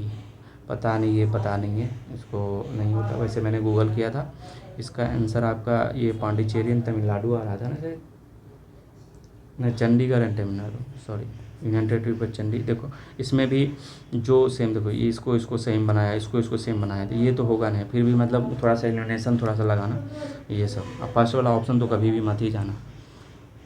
97 होगा ना, 97। देखो world most heavily used inline waterway, तो राइन रिवर है जर्मनी में। डेन्यूब रिवर भी है जो कि सबसे सेकंड लॉन्गेस्ट है वोल्गा के बाद यूरोप में, वोल्गा सबसे लॉन्गेस्ट है। मिसिसिपी रिवर जो है USA कहते हैं मिसिसिपी, मिसोरी। बर्ड फूट डेल्टा यही बनाती है, बर्ड फूट डेल्टा, तो इतना याद रखने। देखो मर्रे डार्लिंग कहाँ की है कमेंट कर ला, मर्रे डार्लिंग रिवर, ठीक है। उसके बाद देखते हैं which is the busiest route of the world. ये नॉर्थ अटलांटिक सी थोड़ा सा लग भी रहा है कि सबको एड्रेस करता है, तो यही है इसका आंसर 98 का बी। और ये इसको बिग ट्रंक रोड भी बोलते हैं, बिग ट्रंक रोड। ये 1/4 ट्रेड करता है। एक ट्रंक रोड से याद है GT रोड जो है शेरशाह सूरी द्वारा बनाया गया था पेशावर से कन्याकुमारी तक, तो ये याद रखना। और शेरशाह सूरी से कुछ याद आ रहा है तो कमेंट करना, रिकॉल करना। यूएनईपी जो है द एरिडिटी इंडेक्स और सेमिएरिटी कितना था, ये भी थोड़ा सा टफ क्वेश्चन था, बाकी देख लो गूगल से मैंने किया है। ये एरिड रीजन के लिए होता है, उसके बाद ये सेमी एरिड रीजन के लिए है, ये ड्राई सब ह्यूमिड रीजन के लिए है, ये ह्यूमिड रीजन के लिए है, तो ये याद रख लेना, हो सके आ जाए फिर। तो इसमें पूछा क्या है एरिडिटी वाला, तो एरिड रीजन वाला आंसर इसका। अच्छा एरिडिटी इंडेक्स सेमी पूछा है ना, सेमी एरिड रीजन, तो ये है ना, ठीक है। उसके बाद 100 नंबर क्वेश्चन देखते हैं, which state government launch the conversation initiative to protect the smooth coat outer Kaveri region. Outer तो तमिलनाडु वाला है, तो उसमें जा सकते हैं। 101 नंबर क्वेश्चन देखते हैं। आप देखो ये साइंस, इसमें साइंस यहाँ से शुरू होता है, जो कि साइंस ये टफ था 12-13 मतलब बना सकते हो, बाकी 7-8 तो थोड़ा भारी टफ था। फ्लूट पूछा है, फ्लूट का मतलब क्या है कि उस पर छोटा सा भी स्मॉल ऑफ फोर्स लगाते हैं, वो फ्लो करते रहता है हमेशा, तो फ्लूट फ्लो करेगा। गोल्ड नहीं है, देखो वाटर ये तो है ही, एयर एंड एनी लिक्विड तो है ये, तो दोनों आंसर इसका सी हो जाएगा। उसके बाद देखते हैं 2 स्टेटमेंट 1 इज लेवल, ये देखो burning of a coal and petroleum lead to the air pollution, तो ठीक है, coal petroleum the renewable source of energy, ठीक है, उसका रीजन करेक्टली एक्सप्लेनेशन नहीं कर रहा है, तो आंसर इसका बी हो जाएगा, ठीक है। उसके बाद देखते हैं कि 2 element which frequently use to making transistor, तो अभी देखे थे ट्रांजिस्टर वगैरह इस सब में हम लोग कौन सा सिलिकॉन जर्मेनियम यूज करते हैं। 104 नंबर क्वेश्चन देखते हैं। देखो इसमें मास को हैवियर टू लाइटर अरेंज करना है, तो अर्थ का सबसे ज़्यादा ही होगा, बाकी अर्थ वाला मटेरियल से टूट रहा है उसके बाद आर्टिफिशियल सैटेलाइट एटम का सबसे कम होता है ना, तो एटम का सबसे कम हो जाएगा, तो एक ही कौन सा ऑप्शन है इसका, ये आ जा रहा है हाइयर टू लोअर, ये ठीक है। 105 में ऑप्टिकल फाइबर में ये TIR होता है, टोटल इंटरनल रिफ्लेक्शन मटेरियल किस में यूज़ किया जाता है। देखो एक्सरे में तो एक्सरे फोटो ही तो यूज अल्ट्रासाउंड में होता ही नहीं है, CT स्कैन कैट स्कैन में होता ही नहीं, एक ही बचता है इंडोस्कोपी, जो पेट वगैरह में जो लगा के अंदर देखते हैं इंडोस्कोपी, कि ऑप्टिकल फाइबर इसलिए यूज होता है कि थोड़ा मुड़ता है ना, तो वो उसमें भी वो उसका सिग्नल वो दिखता है मुझे, मतलब ब्रेक नहीं होता है, इसलिए हम लोग यूज कर लेते हैं। तो ऑप्टिकल फाइबर किस में यूज होता है, इंडोस्कोपी में यूज होता है। 106 नंबर क्वेश्चन देखते हैं। मिलीमीटर कितना है 10⁻⁻3, माइक्रोमीटर 10⁻�6, पिकोमीटर जो है 10⁻12, ये तो फेम्टोमीटर भी पूछा है, फेम्टोमीटर कितना होता है, ये 10⁻15, और ये नैनोमीटर 10⁻9, इसको अरेंज कर लो, अरेंज करोगे आंसर सी आएगा, ठीक है। Sudden fall in reading of barometer indicate, ये तो स्टॉर्मी वेदर पहले भी आ चुका है। रेन कब होता है, तो रेन आपको धीरे धीरे प्रेशर डाउन होता है, तो वो दिखाता है उसको, फाइन वेदर का जब प्रेशर इंक्रीज करता है, ठीक है। उसके बाद डाइस तो क्यूब होता है, ये आइसक्रीम कोन तो कोन होता है, एक पेंसिल जो है सिलेंडर होता है, फुटबॉल स्फीयर होता है, मैच कर लो, इसका आंसर सी आ जाएगा। उसके बाद देखो when solid sphere copper heated change in the observe, radius change होगा तो उसका एरिया भी चेंज कर जाएगा, तो आंसर इसका मास तो कांस्टेंट होता है, चेंज होता ही नहीं, आंसर डी हो जाएगा। If a man with a wrist watch in his hand fall from the top of the tower, its watch give time during the free fall, correct time. हाँ, तो उसमें spring वगैरह और वही डिजिटल वगैरह लगा रहता है, तो उससे हमको इम्पैक्ट ही नहीं पड़ेगा, जी पर डिपेंड ही नहीं कर रहा है कुछ, जो ऊपर से गिरेगा फ्री फॉल करेगा तो होगा। आप देखते हैं region, working wrist watch depends upon spring, देखो लिखा है spring action and it's nothing to do with gravity, सही है, करेक्ट एक्सप्लेनेशन है, तो ये हो जाएगा इसका आंसर। बाकी पेंडुलम क्लॉक में जो है डिपेंड करता है, इसका टाइम पीरियड कितना होता है 2π√L/g। इस पर बहुत सारा क्वेश्चन जी का वेरिएशन से आ जाता है, आप देख लेना, जब ऊपर जाएगा तो नीचे जी जोड़ देना, जब नीचे जाएगा तो माइनस कर देना, बाकी जी पर मून पे जाएगा तो जी कम हो जाएगा, तो ये बढ़ जाएगा, वो G/6 हो जाता है ना मून पे, तो टाइम पीरियड बढ़ जाता है, तो ये सब पे बराबर क्वेश्चन आते रहता है। बाकी लेंथ पे भी क्वेश्चन आता है कि हीट कर देंगे तो उस पर भी आ जाता है, ठीक है। आप देखते हैं 111, देखो यहाँ से थोड़ा टफ क्वेश्चन आ गया। Bronsted acid and Bronsted base जो है Hc3- है, तो ये याद रख लेना। बाकी ये सब 12 का ये केमिस्ट्री वगैरह पूछ लिया है, तो ये थोड़ा सा टफ है, SiO3 याद रखना। देखो नॉन हाइड्रिन टेस्ट जो है ये आपका एमिनो एसिड के लिए होता है, बाकी एमिनो एसिड सब थोड़ा पढ़ते हो तो थोड़ा सा भी मतलब केस भी तुक्का भी मारता तो यही मारता है। एल्डिहाइड के लिए 2 टेस्ट होते हैं, उसको टोलेंट टेस्ट और फेलिंग टेस्ट, ठीक है। अल्कोहल के लिए लुकास टेस्ट होता है। अब अल्कोहल टेस्ट करने के लिए एक पुलिस लोग यूज़ करते हैं, ये भी PYQ है, पुलिस लोग यूज़ करते हैं, उसमें क्या क्या होता है, पोटेशियम डाइक्रोमेट होते हैं, ठीक है, तो ये याद रखना। विच of the following has the identical bond order, बाकी और बताना चिप का जो पैकेट होता है उसमें कौन सा गैस भरा रहता है और क्यों भरा रहता है, और कोल्ड ड्रिंक में कौन सा गैस भरा रहता है, ठीक है। Which of the following identical bond order, तो देखो आइसो इलेक्ट्रॉनिक होगा ना, जिसमें इलेक्ट्रॉन सेम होगा तो उसका बॉन्ड ऑर्डर सेम होता है। यहाँ देखो कार्बन का हो गया 7, इसका 8, 8 7 15, ये 7 6 और 7 13, 1 14 हो गया। इसका देखो 8 दूना 16, 17 हो गया, जुट जाएगा ना इसमें, तो 8 दूना 16, 1 17, ठीक है। NO प्लस देखते हैं, नाइट्रोजन हो गया 7 8 15, 1 माइनस हो गया 14, तो इसी का होगा CN-NO प्लस। ये 11th का बॉन्ड ऑर्डर वाला टॉपिक है, केमिकल बॉन्डिंग वाला, लेकिन ये सब बहुत टफ है बताने, BPSC को क्या इतना ये है जो ये सब पूछ रहा है, तो 1 और 3 आंसर हो गया। लिख देते हैं which of the following molecule, ये पैरामैग्नेटिक, ये तो डायामैग्नेटिक है, ये सब ऑक्सीजन है, याद रखना O2 इसका आंसर है। उसके बाद कार्बोक्सी पेप्टिडेज, पेप्टिडेज से पेप्टाइड बॉन्ड से याद आ रहा है तो प्रोटीन वाला, प्रोटीन के लिए हम लोग जिंक वगैरह लेते हैं तो जिंक ही है, बाकी तो ऑप्शन में कुछ लेते नहीं अलग से, तो यही एक ऑप्शन तुमको दिख रहा है, थोड़ा सा एलिमिनेशन लगा सकते थे। उसके बाद देखो रॉल्स लॉ बाकी फालतू है, ये भी 11th क्लास का है, बाकी देख लो इसका आंसर ये है, रॉल्स लॉ पार्शियल प्रेशर के लिए होता है, पार्शियल प्रेशर के लिए। बाकी ये भी मतलब आउट ऑफ सिलेबस ही समझो। Which of the following is not and ore of the aluminium, देखो इसको बजा सकते हैं, ग्लेना PbS होता है, ये मरकरी का है, ये गलत है, बाकी सब सही है, तो यही नोट पूछा है। देखो मैचिंग के लिए पूछ दिया और सबको तक, ये भी बड़ा टफ क्वेश्चन है।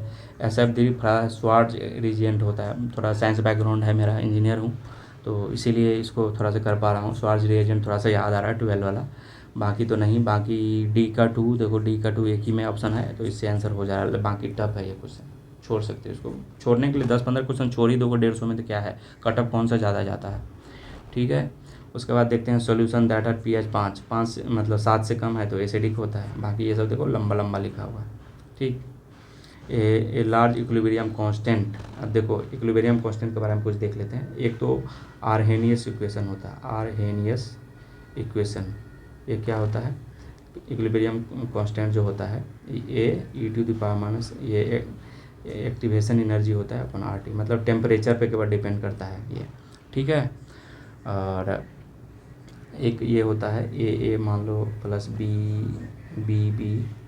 ये देगा, ये C प्लस D, तो इसका इक्विलिब्रियम कांस्टेंट यदि तुमको लिखना है तो प्रोडक्ट वाला लिखेंगे, उसके बाद ये कोफिशिएंट जो होता है ऊपर कर दो पावर में, उसके बाद D के पावर में D कर दो। इससे क्वेश्चन आया है अभी रिसेंटली जितने भी क्वेश्चन हुए हैं एग्ज़ाम, उसमें रिसेंटली में ये सब क्वेश्चन बहुत पूछा है। और ये A के पावर A हो गया, ये B के पावर B हो गया। तो देखो प्रोडक्ट ज़्यादा होगा तो इक्विलिब्रियम कांस्टेंट ज़्यादा होता है। सिस्टम इन इक्विलिब्रियम कॉन्स्टेंटली, ये पूछा है कि लार्ज इक्विलिब्रियम कांस्टेंट कब होगा, लार्ज जब ये होगा तो system equilibrium constant mainly product ज़्यादा होगा, तो ये ज़्यादा होगा, तो एक ही आंसर एक मैच कर रहा था, ये हो गया। बाकी याद रखना टेम्परेचर पे ये इक्वेशन है, एक्टिवेशन एनर्जी पे डिपेंड करता है इस पे और फ्रीक्वेंसी पे, तो ये इतना है। उसके बाद 121 नंबर देखते हैं, एमिनो एसिड्स बेसिक पूछा है, बेसिक एमिनो एसिड, तो लाइसिन होता है, अर्गेनिन होता है, ये भी 12 का है, मैंने पढ़ा था, पढ़ भी लिया है, बोलोगे तो कमेंट करना, इसका वीडियो भी बना कर डाल दूँगा। तो इसमें अर्गेनिन, लाइसिन और अर्गेनिन ये जो है बेसिक एमिनो एसिड है, और एक हिस्टिडीन भी है, हिस्टिडाइन जो है, ये 3 हो गए, लाइसिन, अर्गेनिन और हिस्टिडीन, ये बेसिक एमिनो एसिड है। उसके बाद एलानिन, ये बेसिक और एसिडिक दोनों है, एसिडिक एंड बेसिक ये दोनों है, इसको एम्फोटेरिक बोलते हैं ना। और एम्फोटेरिक सब्सटेंस के कौन कौन है, L2O3 पता होगा, ज़ेडन होगा, PB होगा, और कमेंट करना क्या क्या है, हमने पिछले वीडियो में बना रखा है। उसके बाद एसिडिक एमिनो एसिड कौन कौन सा होता है, एस्पार्टिक एसिड होता है, एस्पार्टिक एसिड होता है, याद कर लेना, ये ग्लूटामिक एसिड होता है, ठीक है। एस्पार्टिक एसिड में ग्लूटामिक एसिड, तो ये हो गया। और तो इसका आंसर लाइसिन ये हो गया। एमिनो एसिड जो होता है, अभी इससे कोडोन टॉपिक आप रिवाइज कर पा रहे हो, कोडोन का वीडियो डाला हुआ है, देख लेना। एमिनो एसिड ट्रिपलेट होता है, टोटल 64 होता है, उसमें से 3 जो है नहीं बना पाता है कोडोन, उसको स्टॉप कोडोन बोलते हैं, AUG होता है उसको इनिशिएटर कोडोन बोलते हैं। तो ये सब देख लेना, क्वेश्चन आते हैं, ये लोग हैंगिंग फ्रूट है, बन जाएंगे, ठीक है। तो ये हो गया 20। उसके बाद साइटोकाइंस मेनली ये प्रोटीन होता है, कि कोई भी जब बाहर से फॉरेन एलिमेंट आता है तो बोलता है कि आ गया है, अटैक करो, तो ये प्रोटीन ही होता है। पेप्टाइड, कार्बोहाइड्रेट, ये सब साइटोकिन, तो peptides. Increase in the calcium ion, ये भी टफ है, नहीं बन रहा था। In ion concentration blood vessel cause क्या बोलता है, तो ये वासो कंस्ट्रिक्शन बोलते हैं, इसको याद कर लेना, ये मेरे से नहीं बना था। ये archaea is were determined to be unique life form, थोड़ा देख के बोल सकते हो, यूनिक सीक्वेंस देर RNA, देख रहे हो, थोड़ा सा ऑप्शन अलग लग रहा है, थोड़ा तुक्का भी मारना थी, ये मारना बाकी है, ठीक है। 125 नंबर क्वेश्चन देखते हैं, ऑक्सीजन इवॉल्व ड्यूरिंग फोटोसिंथेसिस, तो देखो जो कार्बन डाइऑक्साइड वाला होता है ना, CO2 + H2O, तो ऑक्सीजन इससे नहीं जाता है, तो ये कभी याद रखना। तो इसमें सल्फर रिएक्शन जो पढ़ोगे इसको अभी ये 11th का NCERT में है, फोटोसिंथेसिस इन हायर प्लांट, उसका है ये। It is not evolve when sulphur metabolising bacteria है। सल्फर मतलब यहाँ जो है ना ऑक्सीजन के बदले ये सल्फर H2O के बदले सल्फर कंपाउंड आ जाता है, तो सल्फर वाला निकलता है, ऑक्सीजन नहीं रिलीज होता है। तो यही इसका आंसर है, ठीक है। और इसमें पूछना कि कार्बन वाला ऑक्सीजन जो रिलीज होता है कार्बन वाला होता है, नहीं, इसके वाला नहीं होता है, हाइड्रोजन वाला होता है, ठीक है।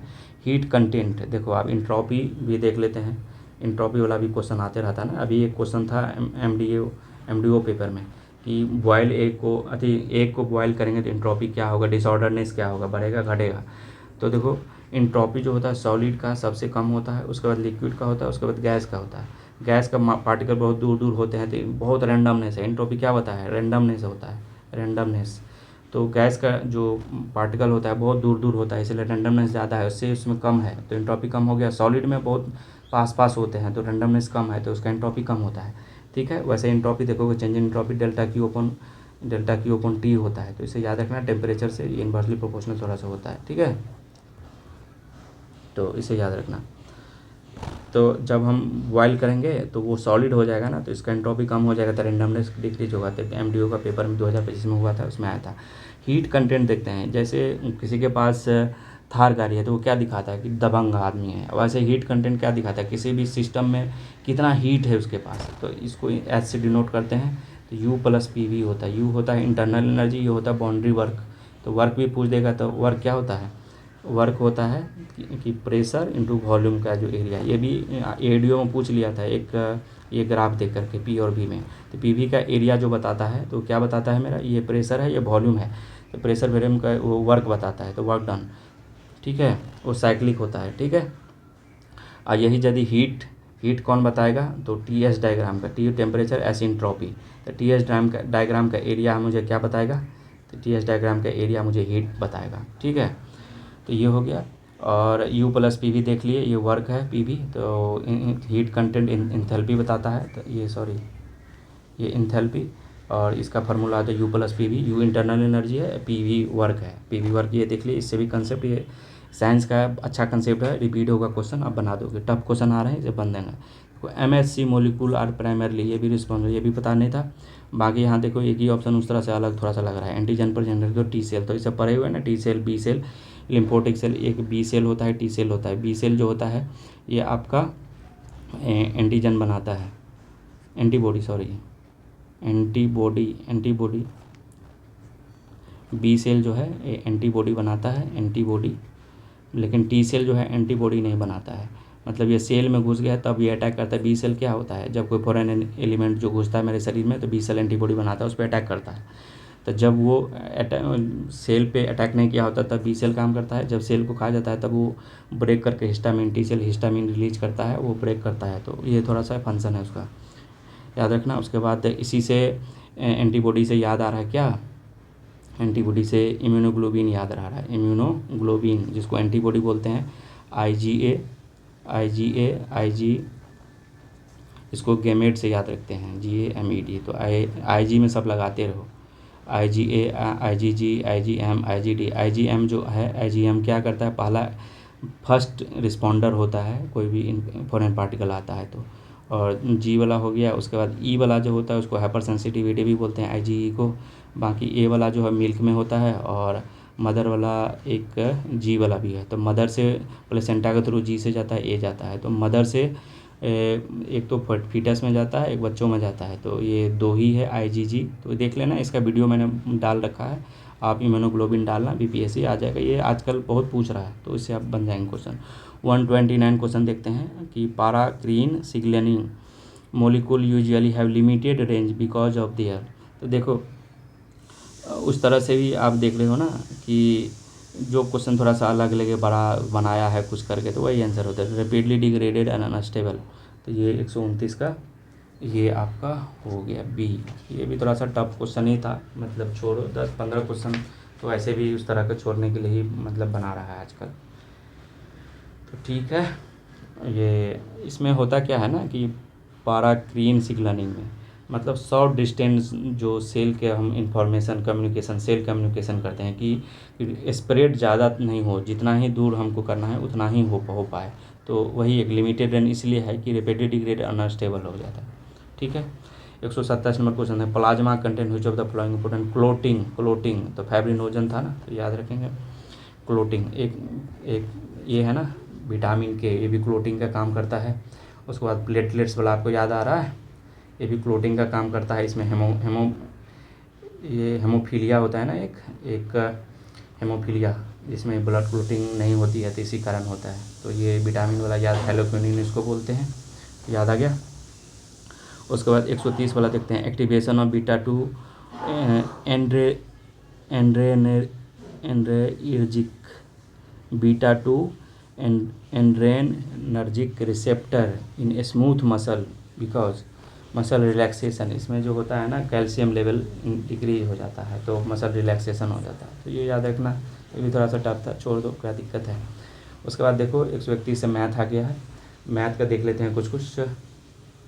तो देखो इसमें 4 का डिफरेंस है, इसमें 9 का है और इसमें 16 का है। तो ये देखो 2 का स्क्वायर, 3 का स्क्वायर, 4 का स्क्वायर, यहाँ 5 का स्क्वायर, 25 जोड़ोगे तो इसमें घटाओगे तो कितना हो जाएगा, 6। 25 6 31 तो 6 हो गया, ठीक है। इसके बाद ये देखो 4 18, इसमें देखो n प्लस 1 का स्क्वायर है, 1 रखोगे और 1 प्लस 2 का स्क्वायर तो 4 हो जाएगा, 2 रखोगे, 3 का स्क्वायर 18 हो जाएगा। तो ऐसे करके रखोगे तो 5 रखोगे लास्ट वाला, तो 6 का स्क्वायर 36 पंचे 180, तो ये आ जाएगा आंसर, ठीक है। 133 देखते हैं, ये क्वेश्चन मेरे से नहीं बना था, बाकी इसका देख लेना। 134 नंबर देखते हैं। ये देखो 3240 है, इसको 6 से डिवाइड करो। 6 से 6 पंचे 30, 6 पंचे 30, 6 चौक 24, 0, उसमें 60 जोड़ दो, 600 आ जाएगा। इसमें फिर 5 से डिवाइड करो, 120 हो गया, 60 जोड़ोगे 180 आ गया। फिर इसमें 5 से डिवाइड करो, 5 तिया 15, 5 छक्के 30, 36 में फिर 60 करो, 36 में फिर 60 करो, कितना 45 आ रहा ना। तो ऐसे करके करोगे, फिर इसको 5 से डिवाइड करो और तो 5 तो 35 प्लस 60 हो जाएगा, तो 95 आ रहा है इसका आंसर, ठीक है। इसमें देखो ये ऐसे हो गया, फिर यहाँ हो गया, फिर ऐसे आया, फिर ऐसे, तो ये यहाँ हो जाएगा, तो ये बी ऑप्शन आ रहा है। 136 देखो ये मेरे से नहीं बना, किसी से बना है, जो नहीं बना है तो आप लोग कमेंट कर देना, तो इसको पिन कर देंगे। उसके बाद ये क्वेश्चन भी नहीं बना, बाकी तो लग रहा है कि ऐसे ही जेड यहाँ पर होगा, लेकिन इस तरह से लिखा हुआ ये क्या होगा ये पता नहीं चल रहा है, ठीक है। थोड़ा सा टफ लग रहा है मुझे ये तो, बाकी ये तो आसान है। ये देखो यहाँ से अपोजिट होते जा रहा है और ये इधर होते जा रहा है, तो इसको आप करोगे, ये तो आसान है। तो ये इसका बी आ रहा है ना, ए आ रहा है। उसके बाद देखो ये भी कैट का 65 है, डॉग का इतना, कितना भी इसको कर लिए नहीं बन पाया। देखना कैट और डॉग में बस एक सी का 3 होता है, बी का 2 होता है, तो इसीलिए मैं इसको 64 पे थोड़ा सा टिक करूँगा, तो क्या लगाना होगा तो, ठीक है। ये कोड देखो सूप को किया गया TML, ये तो आसान है, इसमें कोडिंग करके देखना, ये करके आपको आ जाता है, मतलब लिख करके नंबर लिख दो, 20 हो गया, 13 हो गया, 24 हो गया, ऐसे करके, ठीक है। उसके बाद ये देखो पेन, ये थोड़ा सा मुझे एरर इसमें लग रहा है, यहाँ 25 होना चाहिए, तो आंसर इसका 16 हो जाएगा, ठीक है।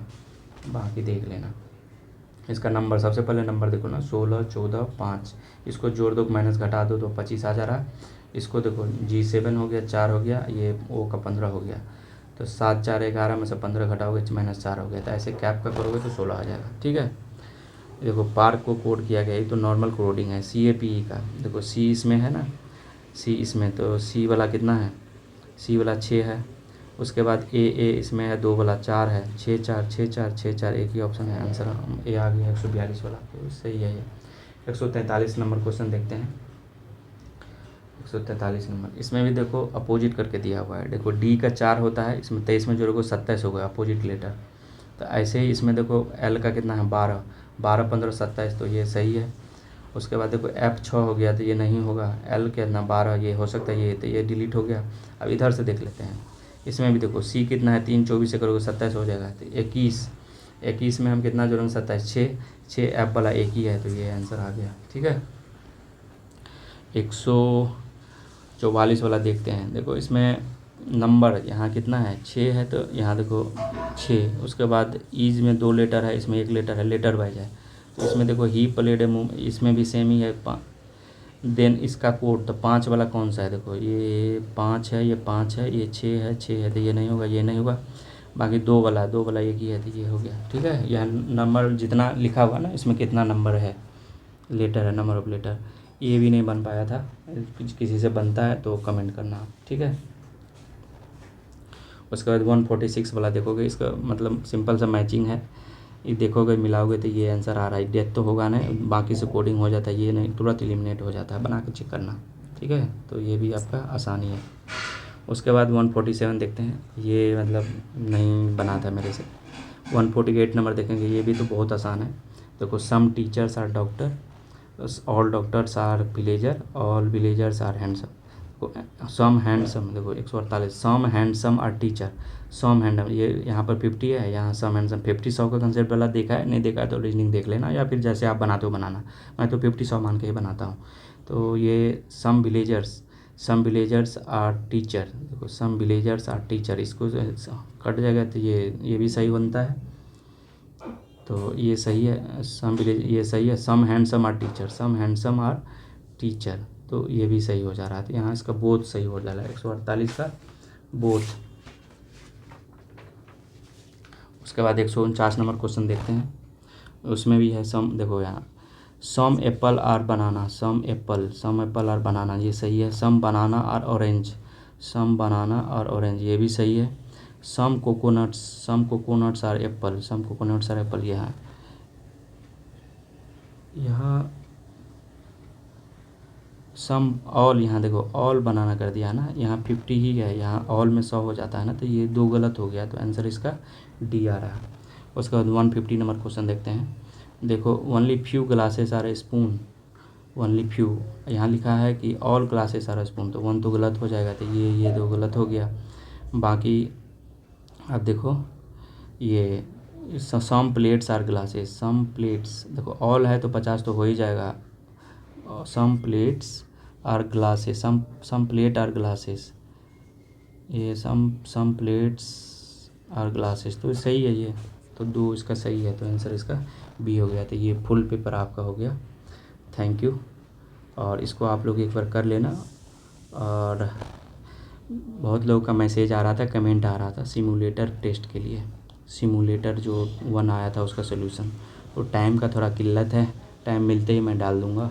और ऐसे ही आपका प्यार बना रहे, आप लोग लाइक एंड शेयर सब्सक्राइब जरूर कर लेना, इसलिए कि मेहनत लगती है, तो आप लोग की तरफ से तो कुछ बनता है, छोटा सा कंट्रीब्यूशन, तो वो आप लोग जो रेड बटन है उसको दबा के आप लोग सब्सक्राइब कर लेंगे। Thank you, all the best.